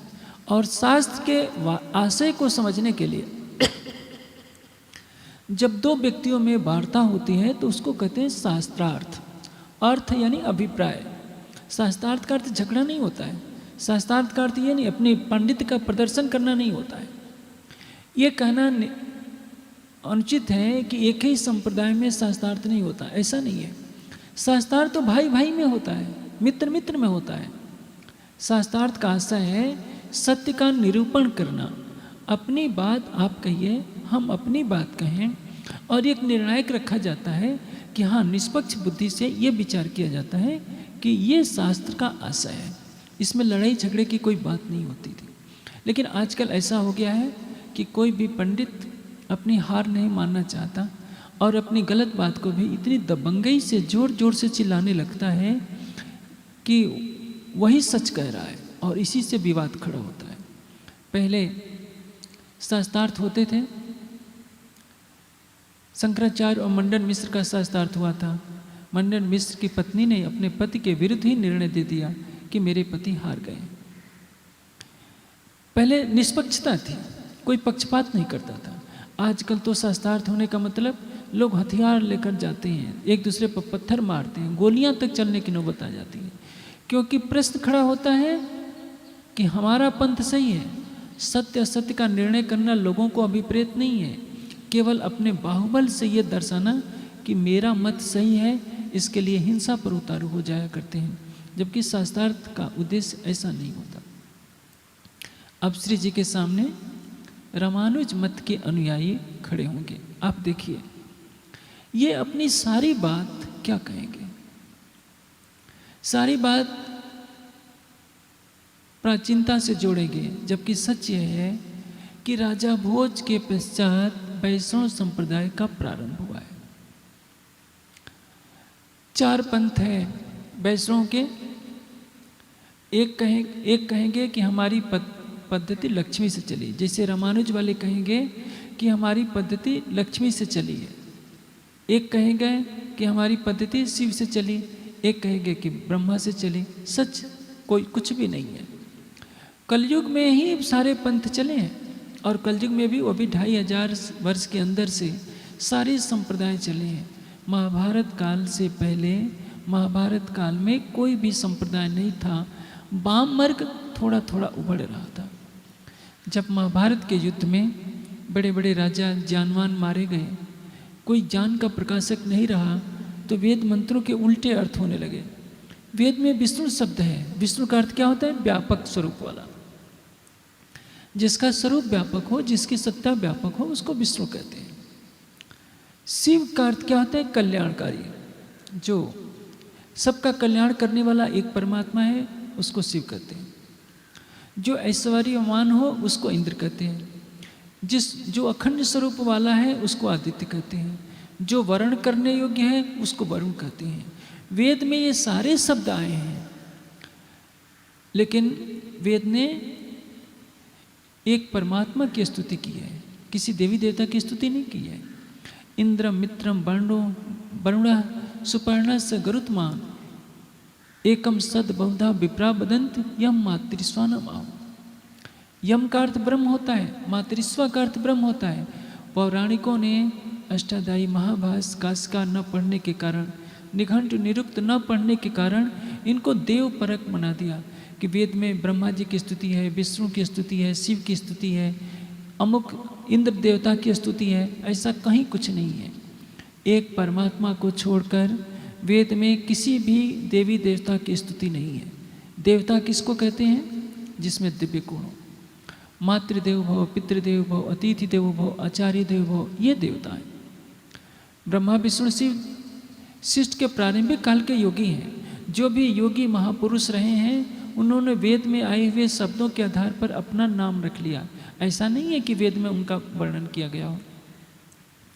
अब देखेंगे, इन्होंने अपनी कल्पित कहानियाँ गढ़ ली। शिव पुराण पढ़िए तो ब्रह्मा जी की और विष्णु की खूब निंदा की गई है।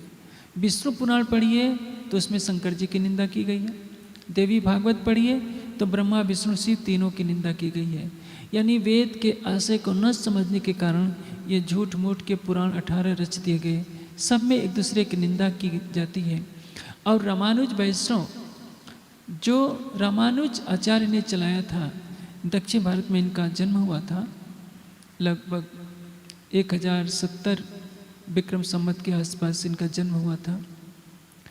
इनके पिता का नाम केशव आचार्य था और इनके पहले 3 और आचार्य वैष्णव संप्रदाय के हो चुके थे, षटकोप, मुनिमोहन और यामनाचार्य। षटकोप चंडाल थे, मुनिमोहन भी निम्न वर्ग के थे और यामनाचार्य जो यमन कुल में उत्पन्न हुए थे। हुआ ये कि शंकराचार्य के पश्चात कट्टरता और बढ़ गई, शूद्र वर्ण को सताया जाने लगा। परिणाम ये हुआ कि जन्मना जो वर्ण व्यवस्था पैदा हो गई, ब्राह्मण वर्ग अपने को उच्च मानने लगा, दूसरे वर्गों को हीन समझने लगा। इसकी प्रतिक्रिया स्वरूप शैव वैष्णव आदि कई मत खड़े हो गए और उन्होंने अपना अपना संप्रदाय चला दिया।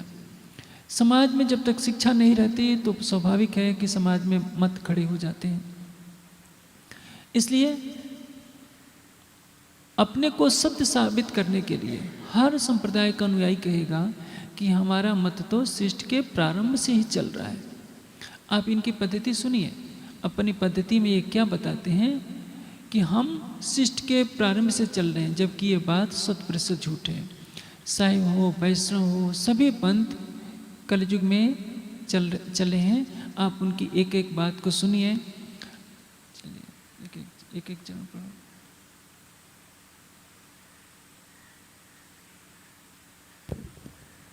तब बोले रामानुज, अब रामानुज क्या बोलते हैं? सब शास्त्र वेद मत इष्ट, हम अपना शास्त्र वेद और मत क्या है ये दर्शाते हैं।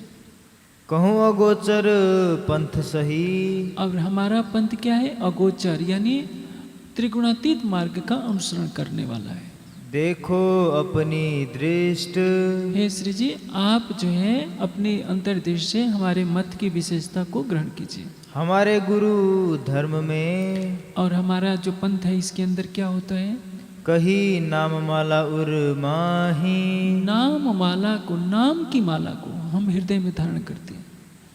वैसे तो सभी वैष्णव तुलसी की कंठी प्रयोग करते हैं, लेकिन सैद्धांतिक रूप से नाम माला को, नाम परमात्मा के नाम की माला जपते हैं। हम भी संध्या आरती में गाते हैं ना, नाम माला उर्धारो साधु भाई नाम माला उर्धारो। लेकिन हम सुंदर साथ भी गले में तुलसी की कंठी पहन लेते हैं। वाणी में कहीं नहीं लिखा है। वाणी तो कहती है 100 माला वावो गले में, 12 करो 10 बेर, जो लो पीव ना उलखे, तो लो मन न छोड़े फिर। 1-2 माला नहीं, 100 मालाएं भी डाल लीजिए तो भी आपकी आत्मा जागृत नहीं हो सकती है। इसलिए चारों वेदों में, 6 दर्शनों में, 1127 शाखाओं में माला पहनने का कहीं भी वर्णन नहीं है। लेकिन पौराणिक मान्यता है, जिस भी महात्मा को देखिए गले में मालाएं डाले रहता है। अच्युत गोत्र अत सुचि परम, और हमारा गोत्र क्या है? अच्युत गोत्र। गोत्र किसको कहते हैं? जैसे ब्राह्मणों में 3 गोत्र होते हैं, गर्ग, गौतम और सांडिल्य। गर्ग, गौतम और सांडिल्य जब कोई गोत्र अपना बताए तो इसका तात्पर्य यह है कि इनकी जो वंशावली है उनसे निकली है, यानी किसी के वंश का जो मूल पुरुष है वह गोत्र कहलाता है। जैसे सभी वर्गों के, आप चारों वर्णों के गोत्र की आप जांच करेंगे तो लगेगा कि जो आज शूद्र भी कहलाते हैं वो भी ऋषि मुनियों की ही संतान है। आज जिनको आप दलित कहकर के दुत्कारा करते हैं, इनकी वंशावली पूछिए तो किसी किसी न रूप में आपको ये ऋषियों के ही संतान मिलेंगे। वे अपना गोत्र ऋषियों से ही जोड़ते हैं। अब ये रामानुज वाले क्या कहते हैं? हमारा गोत्र अच्युत है। अच्युत यानी हम विष्णु के उपासक हैं, तो विष्णु से ही हमारा गोत्र है। प्रभु अनंत शाखा जो आही, और हमारी शाखा क्या है? अनंत। शाखा किसको कहते हैं? जैसे ज्ञान दृष्टि देखा जाए तो वेदों की 1127 शाखा रूप व्याख्यान है। जो ज्ञान की जो अलग अलग धाराएं चली जाती हैं उनको हम शाखा कहते हैं, और इसलिए यहाँ कह रहे हैं कि हमारी शाखा है प्रभु अनंत, अनंत शाखा है। शुक्ल हमारो वर्ण है, वर्ण हमारा शुक्ल है। शुक्ल का अर्थ क्या होता है? श्वेत। सतोगुण, रजोगुण, तमोगुण, 3 गुण होते हैं। तीनों के 3 रंग होते हैं। सतोगुण का रंग श्वेत माना जाता है, रजोगुण का रंग लाल माना जाता है, तमोगुण का रंग काला माना जाता है। जब किसी व्यक्ति में पाप विकार आ जाए, तमोगुण आ जाए, काम विकार आ जाए, तो क्या कहते हैं? देखो इनका चेहरा काला हो गया, यानी पाप से चेहरा काला हो जाता है। और जब किसी के चेहरे में सात्विकता झलकती है, आध्यात्मिक तेज झलकता है, तो क्या कहते हैं? देखो इनका चेहरा कितना जगमगा रहा है, प्रकाश जगमगाता है। प्रकाश का रंग क्या होता है? श्वेत। इसलिए ये क्या कहते हैं कि हम श्वेत रंग को मानते हैं, यानी हमारा वर्ण क्या है? श्वेत। सब वर्णों से बाहिर, और सभी वर्णों से हम परे हैं। सामवेद द्वार श्रवणा, और हम किस वेद का श्रवण करते हैं? सामवेद का। सामवेद में एक परमात्मा की भक्ति है। गीता में योगेश्वर श्री कृष्ण कहते हैं कि हे अर्जुन, वेदा नाम सामवेदो वस्मि, मैं वेदों में सामवेद हूँ। आप ज्ञान दृष्टि से आप देखेंगे कि परमात्मा कैसे है, तो बहुत कठिनाई आ जाती है। आप दर्शनों के विद्वानों के पास जाइए, दर्शनाचार्य की डिग्री जिनके पास है, जिन्होंने न्याय दर्शन पढ़ लिया, उनका हृदय इतना शुष्क हो जाता है कि वे तर्क वितर्क में ही लगे रहते हैं। आप उपनिषद भी पढ़ेंगे तो भी आपको उतना रस नहीं आएगा जितना रस आपको वेद पढ़ने से आएगा। सामवेद का पहला मंत्र है अग्ने यो आय वीते गृणानो हव्यदादि नहीं होता सत्य भैर्स। हे परमात्मा, तू मेरे हृदय मंदिर में आ जा। पहला वाक्य, सामवेद का पहला वाक्य शुरू होता है अग्ने यो आय वीते। इसका अर्थ क्या होगा? हे परमात्मा, तू मेरे हृदय में आ जा। प्रेम भरी पुकार है सामवेद में, ज्ञान की भाषा नहीं है। एक मंत्र में कहा गया है यदग्ने श्याम अहम तम तम वाघा श्याम अहम, जो तू है वह मैं हो जाऊं और जो मैं हूं वह तू हो जाए। मासूक आशिक बन जाए, आशिक मासूक बन जाए। हे परमात्मा, अपनी जगह तू मुझे बना दे, मेरी जगह तू हो जाए। जैसे मैं तुमसे प्रेम कर रहा हूं, तू मुझसे प्रेम कर। ये सामवेद की भाषा है, इतनी माधुर्यता की भाषा। आप ज्ञानियों की भाषा सुनेंगे तो क्या कहेंगे? पृथ्वी से परे, अंतरिक्ष से परे, आकाश से परे, पृथ्वी में है। उपनिषदों में क्या लिखा है? यो देवो अग्नो यो अप्स यो भुवनम अविशेष यो औषधिस वनस्पतिस तस्मै देवाय नमो नमः।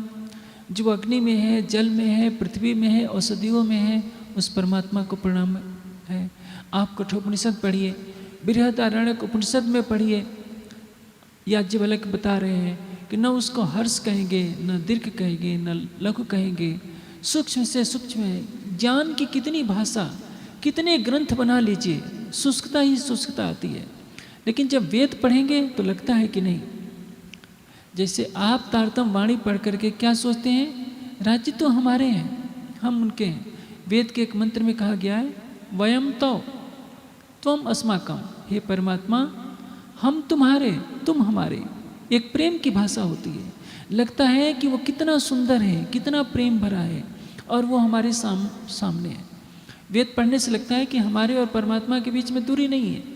उपनिषद पढ़िए, दर्शन पढ़िए, ऋषि मुनि कृत मानव के जितने ग्रंथ आप पढ़ेंगे उनमें वह रस नहीं आएगा जो वेद में आएगा। और वेद में भी सामवेद, भक्ति का रस प्रवाहित होता है। अथर्ववेद में संशय रहित ज्ञान, ऐसा ज्ञान जिसमें जरा भी संशय नहीं होता है। जब आप तारतम वाणी पढ़ते हैं तो क्या लगता है कि अर्श तुम्हारा मेरा दिल है, इत आए करो आराम। राज्य मेरे हृदय में आकर के विराजमान हो जाइए। मेरा हृदय ही तो आपका धाम है। इसलिए संसार में बड़े बड़े ऋषि मुनि हो गए जिनकी जटाओं में पक्षियों ने घोंसले बना लिए, परमात्मा नहीं मिला, क्योंकि उनके हृदय में शुष्कता थी, प्रेम का रस नहीं था। प्रेम क्या है? अक्षरातीत के हृदय का बहता हुआ रस ही वो प्रेम है। और ऐसा प्रेम रस जिसके हृदय में आ जाए उसके लिए राज्य को पाना कुछ भी कठिन नहीं है। इसलिए सब कुछ छोड़कर राज्य का प्रेम मांगिए, राज्य से कुछ नहीं मांगिए। राज्य से राज्य का प्रेम जिस दिन मांगेंगे राज्य अपना प्रेम देंगे। वो तो मेहर क्या है? मेहर पल में बढ़े कोट गुनी, सो क्यों मेहरे मेहर म पाए। एक पल में राज्य की मेहर करोड़ों गुना बढ़ सकती है। संसार शुष्क हृदय से खोजता रहा, ज्ञान की आंखों से खोजता रहा, लेकिन जब तक हृदय में प्रेम की रसधारा नहीं आए, हृदय निर्मल न हो, कहाँ से वो दिख सकता था। अब तारतम वाणी के प्रकाश में सबको मालूम हो गया है कैसा है परम धाम, कैसा है अक्षरातीत, कैसे वो दिखेगा। इसलिए राज्य अब कह रहे हैं, सुन पदत श्रीराज ने। और हम मुक्ति किसको मानते हैं? सामीप्य मुक्ति को। वैष्णवों की 4 मुक्तियां हैं, सालोक्य, सामीप्य, सारूप्य और सायुज्य। सामीप्य का अर्थ क्या है? हमारे इष्ट जो हैं उनके पास रहना। सारूप्य यानी विष्णु भगवान के रूप जैसा ही हमारा रूप हो जाए, और जो स्त्री होगी उसका रूप लक्ष्मी के समान हो जाए। सारूप्य, सामीप्य, सायुज्य। सायुज्य यानी उनमें लीन हो जाना। जैसे पौराणिक मान्यता के अनुसार शिषपाल की ज्योत श्री कृष्ण के अंदर समा गई। और सालोक्य यानी उनके लोक में जाकर कहीं वास करना। ये चारों मुक्तियाँ देखा जाए तो ये तो स्वतः भी प्राप्त है, लेकिन ये पौराणिक मान्यता की मुक्तियाँ हैं। वेद में इस तरह का वर्णन नहीं है। मठ बैकुंठ है हमारो। मठ किसको कहते हैं? जैसे कोई आस्थान हो और वहाँ काफ़ी महात्मा लोग रहते हों, विद्वान रहते हो, तो उसको मठ कहते हैं। मठ का तात्पर्य है केंद्र से है। दूसरे शब्दों में हमारे सुख का स्थान, धाम को भी ये मठ कह देते हैं। तो ये क्या कहते हैं? मठ किसको मानते हैं? बैकुंठ को। देखिए इनका सारा ज्ञान बैकुंठ 14 लोक से आगे कोई नहीं जाएगा। शास्त्रार्थ में जितने विद्वान मिलेंगे सब या तो साकार में फंसे हैं या निराकार में फंसे हैं। साकार और निराकार से परे का ज्ञान किसी के पास भी नहीं मिलेगा। सुमेर प्रदक्षिणा जान। और प्रदक्षिणा किसकी करते हैं? सुमेरु पर्वत की। संसार से परे की बात कोई नहीं करेंगे। प्रदक्षिणा का अर्थ क्या होता है? परिक्रमा करना। परिक्रमा करने का भाव क्या है? अपने आराध्य से तारतम्य बनाए रखना। जैसे कोई महापुरुष है उसके सामने परिक्रमा करते हैं, तो इसका भाव क्या है? हम आपके प्रति श्रद्धा प्रकट करते हैं। जैसे महाभारत का जब युद्ध हो रहा था तो उस समय भीष्म पितामह के पास गए पहले 5 पांडव सहित श्री कृष्ण। युधिष्ठिर सबसे आगे थे और उन्होंने पितामह के रथ की परिक्रमा की और प्रणाम किया। इसका अर्थ क्या है? हम आपके प्रति सच्ची श्रद्धा प्रकट करते हैं। परिक्रमा का अर्थ यही होता है। परिक्रमा से राज्य का दर्शन नहीं होगा। हाँ, मंदिर में यदि आप परिक्रमा करते हैं तो आपकी श्रद्धा बढ़ सकती है। परिक्रमा में लिखा है, देत परिक्रमा कर्म सब छूटे। यानी राज्य के मंदिर में आप परिक्रमा करेंगे तो कर्मों के बंधन छूट जाएंगे, आपके अंदर भाव पैदा होगा, राज्य से प्रेम बढ़ेगा। तो ये लाभ बताया गया है। लेकिन परिक्रमा कर रहे हैं और बातें करते जा रहे हैं, भोजन पचाने के लिए परिक्रमा कर रहे हैं, तो इससे क्या लाभ है? परिक्रमा बातिनी परिक्रमा, सूक्ष्म परिक्रमा क्या है?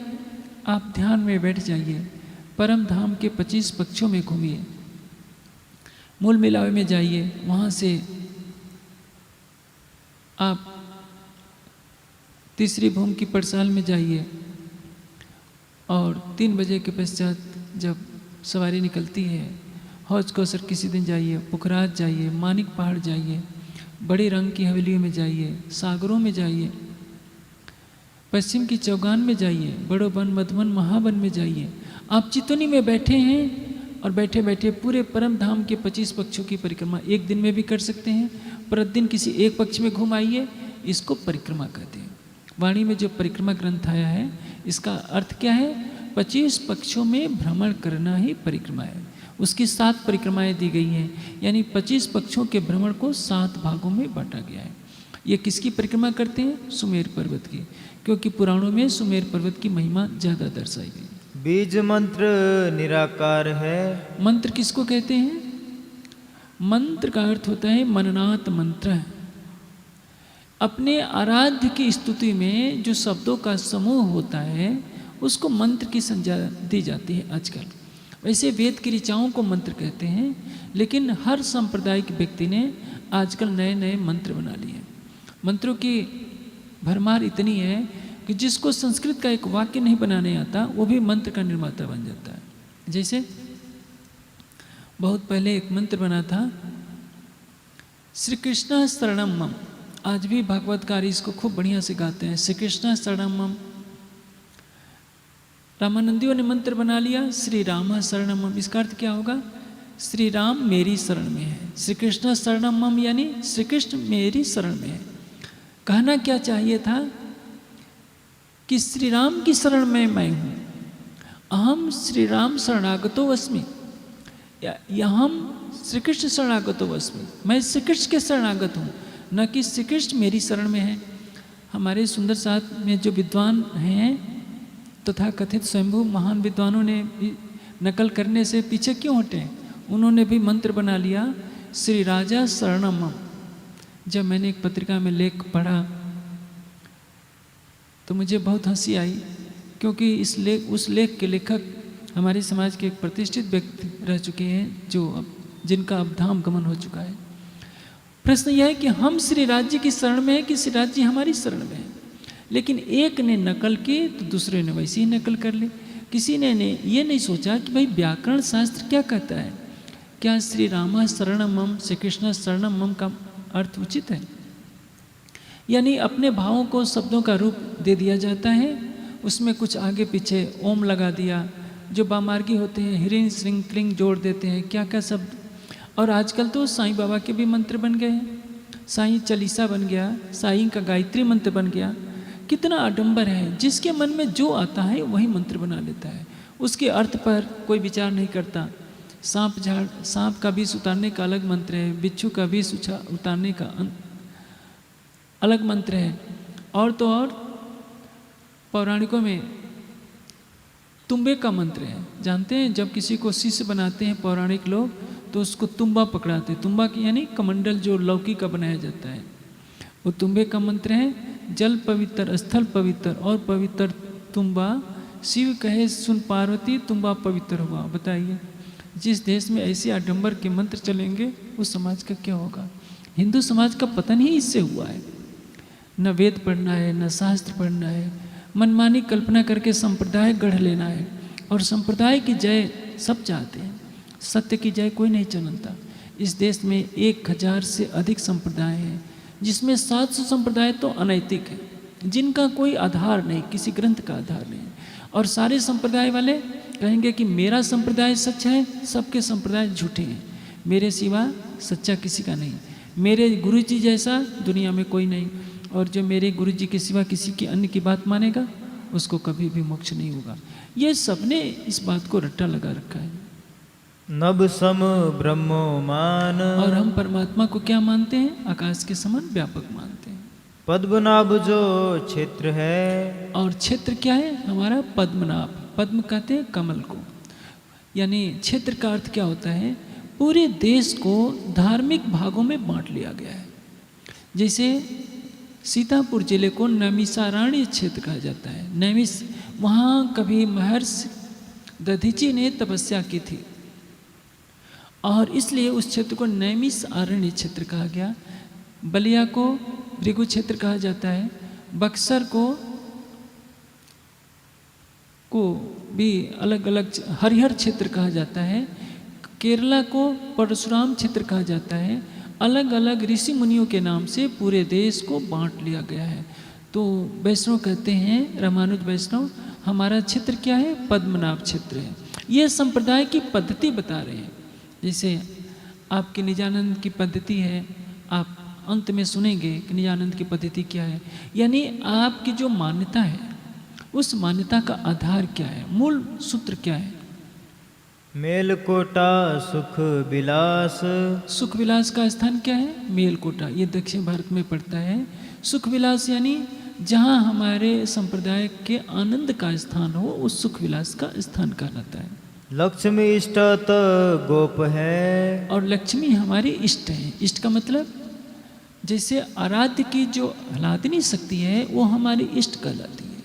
हमारी इष्ट क्या है? लक्ष्मी, यानी विष्णु भगवान हमारे इष्ट हैं, हमारे आराध्य देवता हैं, परमात्मा हैं। तो उनकी अर्धांगिनी जो लक्ष्मी है वही हमारी इष्ट है। उज्जवल अति प्रकाश। और हमारा पंथ क्या है? अत्यधिक उज्जवल है। इसमें ज्ञान ही ज्ञान है, अंधकार नहीं है। ये पद्धत लक्ष्मी से चली। और इस पद्धति को कलयुग में किसी ने नहीं चलाया है। सृष्टि के प्रारंभ से हमारी यह पद्धति चल रही है। और इसको चलाया किसने है? लक्ष्मी जी ने। देखिए, किसी बाजार में बेरों का बाजार लगाओ और जिसके सबसे खट्टे बेर होंगे वो भी चिल्ला चिल्ला कर बोलेगा, देखो ग्राहकों, मेरा ही बेर सबसे अच्छा है, मेरे बेर सबसे मीठे हैं और सबके बेर खट्टे हैं। वैसे हर पद्धति वाला क्या कहेगा? हर संप्रदाय वाला, मेरा संप्रदाय सृष्टि में सबसे प्राचीन है और सबसे सच्चा है और सबका झूठा है। यानी सब झूठे, एकमात्र मैं सच्चा। मुझ से अधिक प्राचीन किसी का नहीं है। कोई नया मंदिर बनेगा तो उस पर बोर्ड लगा दिया जाएगा, अति प्राचीन मंदिर और स्वयंभू। मैंने ये जो भगवान की मूर्ति है स्वयं बनी बनाई है, जमीन में से प्रकट हुई है, इसको किसी ने बनाया नहीं है। जब स्वयंभू लिख दिया जाता है, अति प्राचीन मंदिर लिख दिया जाता है, तो लोगों का तांता लग जाता है। सोचते हैं कि इस मंदिर में बहुत बड़ी शक्ति है और चढ़ावा चढ़ने लगता है, व्यापार शुरू हो जाता है। कोई ये नहीं सोचता कि अरे हृदय मंदिर में जो परमात्मा बैठता है उसको तुम क्यों नहीं खोजते। लेकिन उसको पाने के लिए तो ध्यान करना पड़ेगा, सत्संग सुनना पड़ेगा, स्वाध्याय करना पड़ेगा। लोग सोचते हैं कि क्या है, मंदिर में जाओ, एक मिठाई का पैकेट लेते जाओ, सेवा में रख दो, परमात्मा खुश हो जाएगा। इसलिए न कोई धर्म ग्रंथों का स्वाध्याय करना चाहता है, न सत्संग सुनना चाहता है और न ध्यान करना चाहता है। सरल सादा सीधा साधा रास्ता सबने पाल लिया है, भोग ले जाओ, चढ़ा दो, परमात्मा तुम्हारा खुश हो जाएगा। और यही चीज़ हिंदू समाज को कहीं न कहीं अंधकार की तरफ ले जा रही है। ज्ञान से, भक्ति से, वैराग्य से, सद्मार्ग से सभी भटक जा रहे हैं। आप जगन्नाथपुरी चले जाइए, शायद पंडों के चंगुल से आप निकल जाएं तो बहुत अच्छी बात है। पैसे लेने के लिए धक्का भी देंगे, पॉकेट भी आपका मारा जाएगा। आप सही टाइम पर पैसा नहीं देंगे तो आपके साथ अच्छा व्यवहार भी नहीं होगा। ये दृश्य आपको काशी में भी देखने को मिल सकता है। और भेंट द्वारिका है, जहाँ पर बिना भेंट दिए आपको भगवान के दर्शन नहीं हो सकते। भगवान भी जड़ और उनके दर्शन बिना पैसे के नहीं हो सकते। तो क्या परमात्मा को पैसे की इतनी आवश्यकता क्या पड़ गई?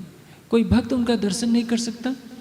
लेकिन धर्म ग्रंथ क्या कहते हैं? परमात्मा प्रेम से मिलता है, पैसे से नहीं मिलता। आप अपने हृदय में प्रेम लाइए, ज्ञान का प्रकाश लाइए, आपके हृदय मंदिर में अवश्य मिलेगा। वो आपसे दूर नहीं है, प्राण की नली से भी निकट है। पूरी वाणी का यही सार है। हम कहीं भी जाएंगे, वाणी एक ही बात कहेगी, हक नजीक से रख से। हमारे धाम धनी, हमारे प्राण वल्लभ अक्षरातीत, जो परम धाम में जिनका अखंड स्वरूप है, स्वलीला अद्वैत है, हमारे हृदय में प्राण की नली से भी निकट है। और जैसे ही हमारे हृदय में प्रेम की धारा बहेगी, उनका साक्षात्कार हो जाएगा। जब श्री जी उन रामानुज वैष्णव की ये बात सुनते हैं तो एक ही बात पूछेंगे कि महाप्रलय में आपने जो बताया कि हमारा मठ वैकुंठ है, हमारे इष्ट और आराध्य विष्णु और लक्ष्मी हैं, जब महाप्रलय में 14 लोक का लय हो जाएगा तो वैकुंठ कहाँ रहेगा? कुछ नहीं उत्तर आता, सब चुप होकर के बैठ जाते हैं। सभी आचार्य, चाहे 10 नाम मत के हों, 6 दर्शनों के हों, चारों वैष्णव के मत हों के हों, जैसे यही प्रश्न श्री जी करेंगे कि महाप्रलय में क्या होगा जब कुछ नहीं बचेगा, तो किसी को उत्तर नहीं आता। ये तारतम्य वाणी का प्रकाश है। और आप कल अधिक से अधिक संख्या में अन्य अपने अड़ोस पड़ोस के सुंदर साथ को लेकर आइए, जिनको विदित हो जाए कि हमारा हिंदू समाज कहाँ भटक रहा है। एक परमात्मा की भक्ति छोड़कर, एक परमात्मा का ज्ञान छोड़कर तरह तरह के संप्रदायों में कितना झगड़ा बखेड़ा चल रहा है। किसी को बोध नहीं सत्य क्या है, सत्य को मानने के लिए हमें क्या करना पड़ेगा, अपनी आत्मा की जागृति के लिए हमें क्या करना पड़ेगा। और सारा हिंदू समाज अंधेरी निशा में भटकता ही जा रहा है। उसकी नाव का पतवार ही खो गया है। वो यही सोचता है कि हमारी ये इष्ट हैं, हमारे शंकर जी हैं तो विष्णु से बड़े हैं, हमारे विष्णु शंकर जी से बड़े हैं। दोनों में युद्ध कराए जाते हैं। पुराणों में यही लिखा है कि विष्णु और शिव का युद्ध, कहीं ब्रह्मा जी से युद्ध, सारे देवताओं को लड़ाया भिड़ाया जाता है।